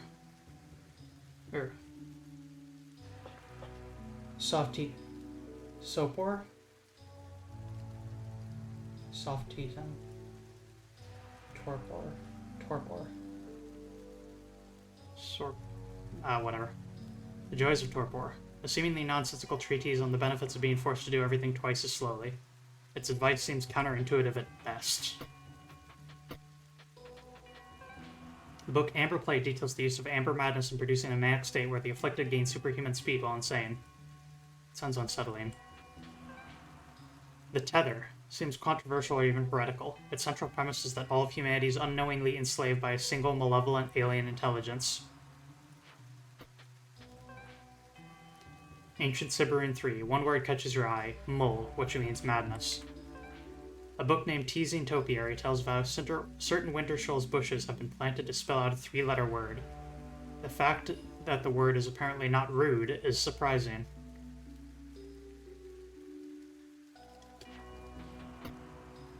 In Wintershoal, the trees spell out something. A book titled The Jest hints that the entrance to this legendary dungeon is hidden in the back room of a shop in Herodus.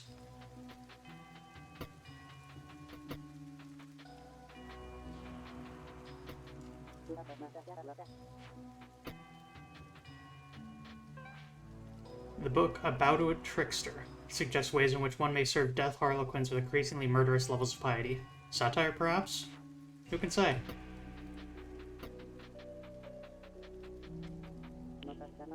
Not seen you around before. Dying or killing? Those are the two main reasons folks come to this town. To end their days in hedonism or to settle a score. So which is it? Or is it neither? Oh, so you're here for the culture?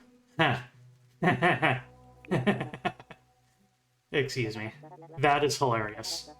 Best of luck to you. Harlequin's culture is loved little by outsiders. It's focused on the jest. The jest? Well, we all die, correct? There's peace in that. So why be serious about anything, really? Life and death are both merely parts of one great joke. Why be serious? As an outsider, you wouldn't understand. We worship Death's Harlequin. Expect of us only what that suggests. You should speak of Theodora about that. I'm sure they'll be happy to... help. Yeah.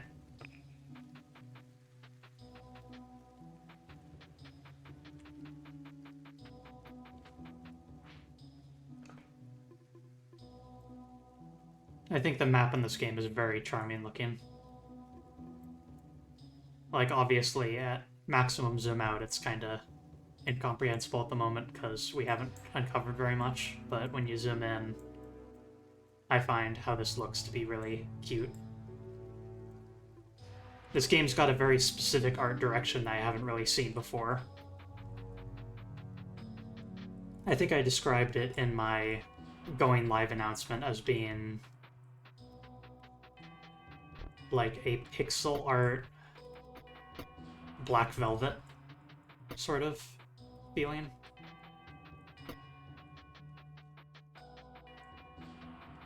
It's the EGA color palette, right? Kind of, but also like the madness status effects transition smoothly among different colors. So it's more of a generalized neon color palette.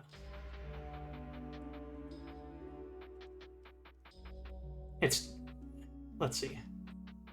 The EGA color palette, from my memory, is a lot sharper than this, in that the magentas are really, really, really bright, and such. Well, this is more of a duller purple. And so it's probably meant to evoke that kind of feeling of that color scheme without being quite as eye-searingly bright. But yeah, between the magenta and the teal green and that sort of stuff. EGA. I might be thinking of the wrong color scheme. Whatever. Yes, can I help you? You look lost, or stupid, or perhaps all three. You expect help? Here, in Herodus? You're delightfully hopeful. Alas. All three. True, I did only say lost and stupid. I left out the third insult. You would have wept. We would both have been embarrassed, and blushing does not work with my complexion. Herodus? Yes. That is where you're standing! My word, it's a wonder you can tie your laces. Herodus, home of Death's Harlequins and our wondrous relic. We are all Death's Harlequins, but we are not all THE Harlequin. Do you understand? Oh, you do not. Relic. You here for the mask? The trickster's mask?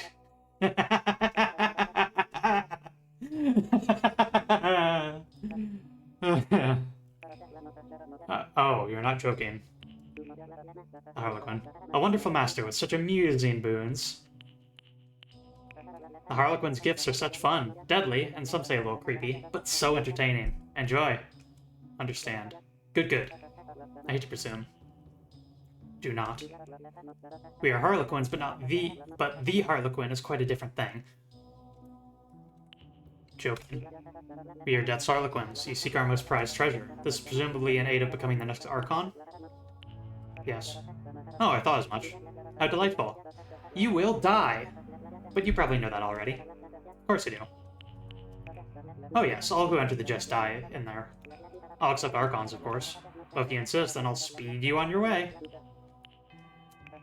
The dungeon entrance is magically locked. To open it, you would need a spell.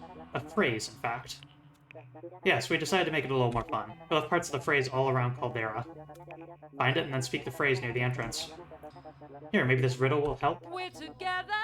Bad Game Hall of Fame just rated with 16 viewers. Hello, Bad Game Hall of Fame. Thanks, y'all, for stopping by. We are currently taking a look at Moonring, which is a Ultima-styled game that is currently on Steam and is a long-form adventure that's open-ended with a beautiful sort of black, pink, and green neon effect. The main plotline of the game seems to be to visit the 5 towns of the major religions, each of which is represented by a moon in the sky, and find each of the relics to become the next Archon. Just wrapped up our casual Monday and figured we'd keep the good times rolling into your grab bag stream.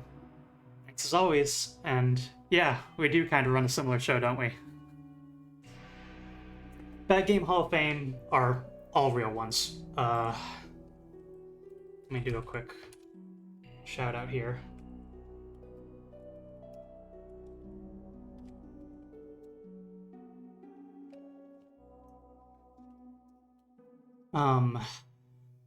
Bad Game Hall of Fame genuinely helped me get my start to reach affiliate.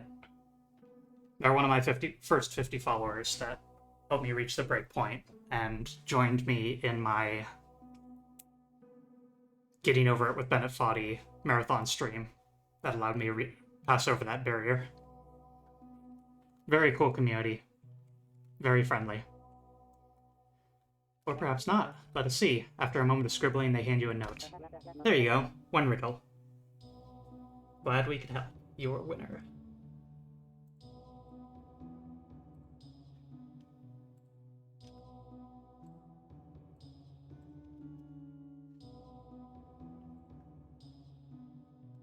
Now, you trot and die hilariously. Ta-ta! The jest. It is a wonder of mechanical traps and trickery.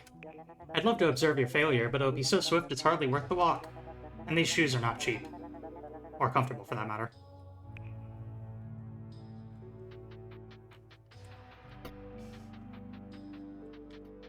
Everyone will die eventually, so why not have fun with it? Everyone wears clown makeup, and that is the heart of the jest. Or the Harlequins of Death.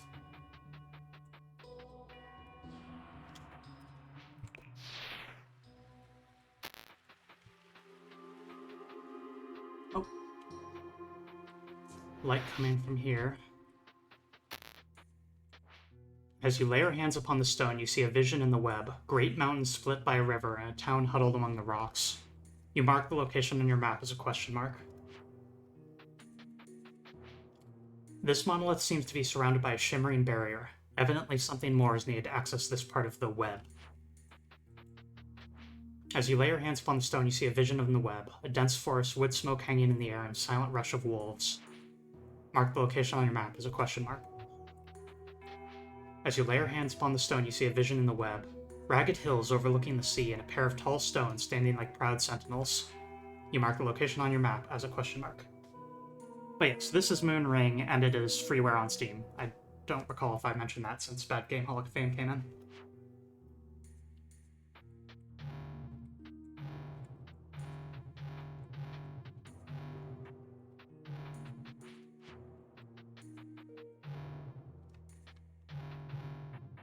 Whatever this place is, it doesn't look like we can do anything with it.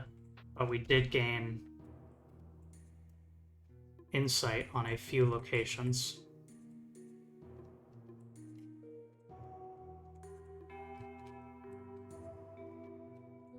Quite the sizable map. This ruins is apparently called Issachar.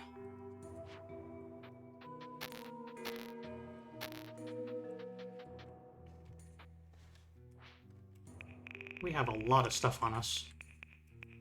I'm assuming we have a weight limit because, of course, we would. But, yeah. Okay, we're only at half capacity.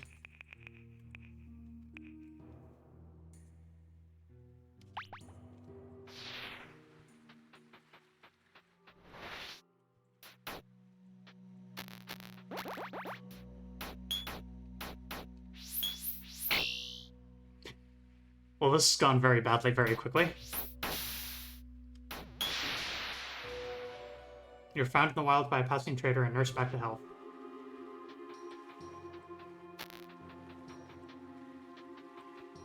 There is a permadeath mode for this game, but as with Caves of Quid and other large-scale, long-term kinds of RPGs, I absolutely cannot imagine doing such a thing. A drunkard spied a gift for his beloved in the weeds and reached for it, but a hidden asp bit him, and though he slew it, he died.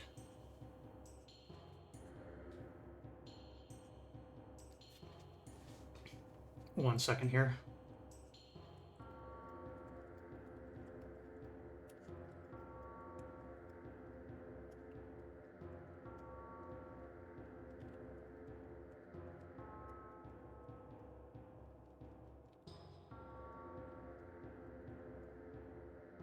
Okay. Let's see.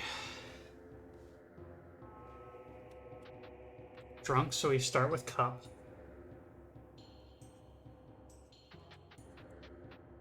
Drunk, saw, treasure. For his love. Nothing represents love here. In the weeds. Reached. Snake. Bit. He killed, then died.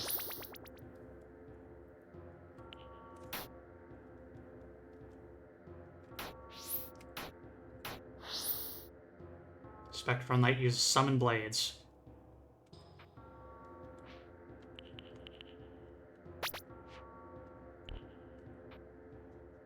I do not have enough energy in order to use my doll summon thing. I do not know how to recover energy either.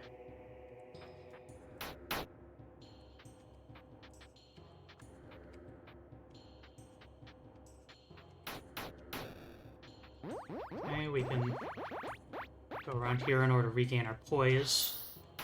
Oh my god, you can summon... You can do that multiple times, huh? Poise broken, stay a bit away, regain.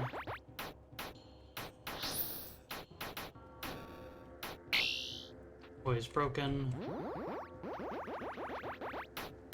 It looks like this might be doable at our low level just by careful kiting. Oh! Bye, I guess.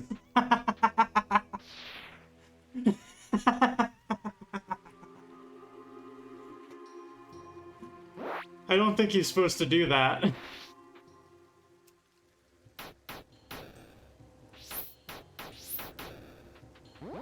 Are you back, dude? Or... Okay, I can resummon him at least.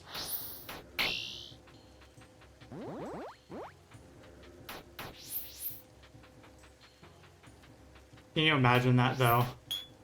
You summon an ancient guardian knight of a ruins, and then as soon as it arrives, it just wanders off.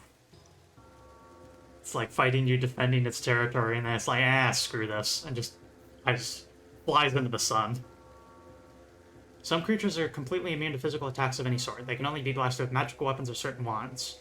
Be warned, not all wands cause magical damage.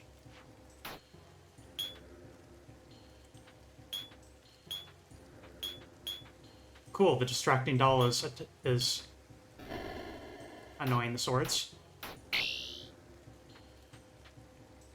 That said, the ghostly swords are immune to flame, so that didn't help much.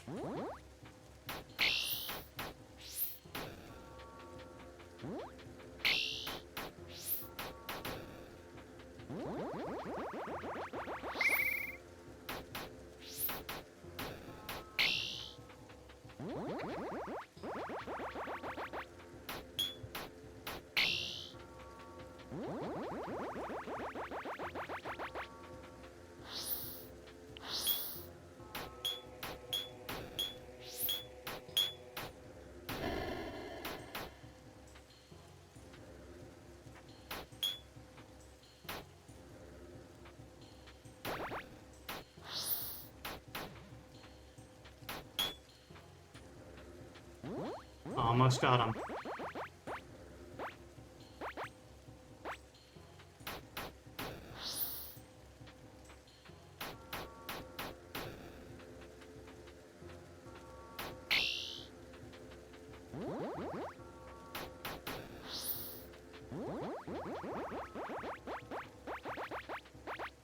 Looks like he summons more swords if there's ever less than 2 or 3.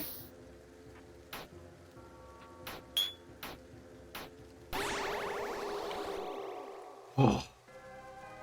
Spectral Knight is defeated. Devotional Tear. Okay. Doll says, that's all, folks. So we enter our gods menu. Actually, yeah.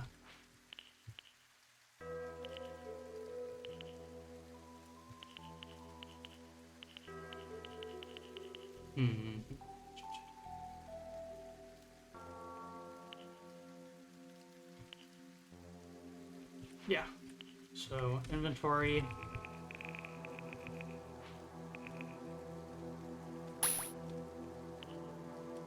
Intellect and strength. Now we go into the gods menu and we have a boon that we can accept from both of them. Reduce yourself to near death but become invulnerable for a period. If you've dedicated yourself to the wolf, you also gain frenzy.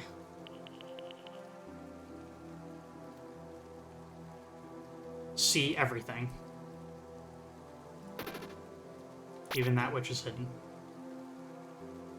You now have several gifts. You can reduce the cost of using them by 50% if you dedicate yourself to the god who gave you the gift. You can do this by clicking a god symbol on the far left of the screen and agreeing to the god's rules. While you can change god at any time, it will make your current god's gifts unusable.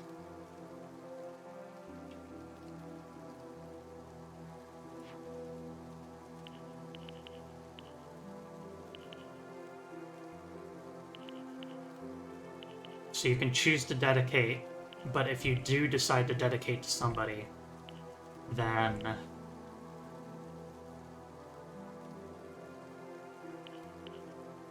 you will gain the buff, the taboo,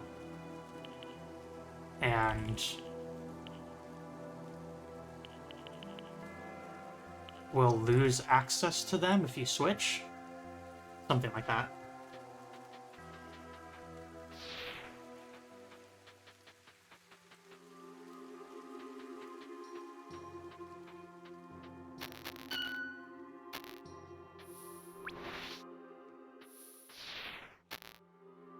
I am stuck in the amber. I am going mad.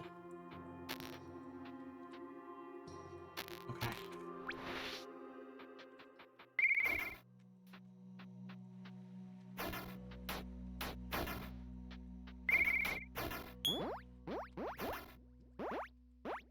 That's kind of cool. How the bullets are handled like that.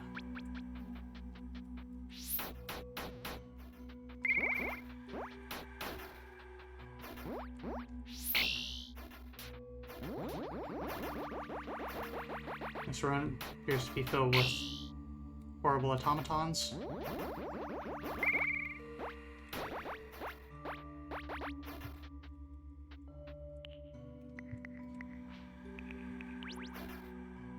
Use a life stone.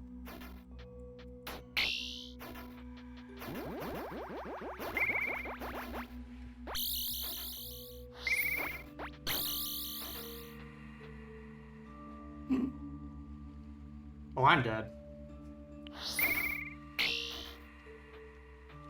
Oh my god, the doll distracted them enough.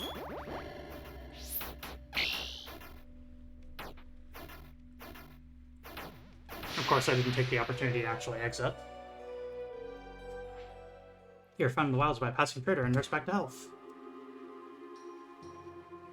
So yeah, if you die in a dungeon, you lose the dungeon progress, but if you die while you're out in a place like that, I don't know if you actually lose much of anything apart from what was on the... what was actually in that in the screen that you were on. I identified a Sparkstone. What is that? Pyramidal mechanism fashioned from filigree, copper wire, and black quartz. Device has a devastating effect on neighboring machinery when activated. Oh wow, it's worth 2,000.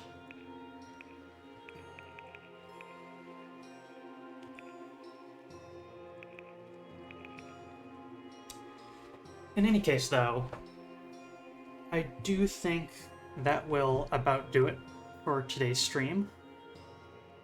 Because A, my throat's getting a little sore, and B, we have been going for, let's see,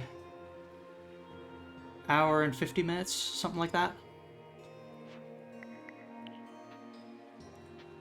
But yes, as always, thanks y'all for tuning in, and if this game seems neat to you, I highly recommend it. Once again, it's freeware. Bad Game Hall of Fame's cool. I really like their work. Unicids, my partner in crime, has just gotten their first emote created, which you can get by subscribing, as pictured there. Without Unicids, I would not be a streamer myself. And let's see who we can raid to.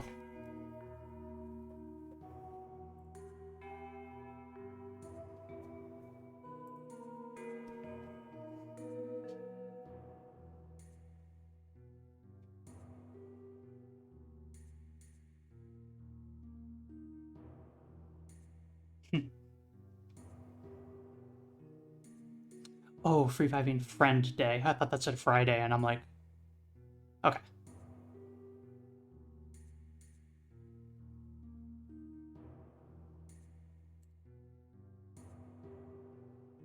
Library of Jing is playing Deep Rock Galactic with several friends. Oh, I know one of those folks. I know, yeah, I know. Yeah. Well, of course, I only raid to people I know, but one of the other fellow co-streamers is someone I know. Okay. So, some casual Deep Rock Galactic for y'all, and thanks once again for joining me, and I hope this nice little look at Moonring was interesting to you. There's a lot to see in this game, and it's really cool, and it looks like a lot of the bugs that irritated me from before are fixed at this point, so... to another place, my friends.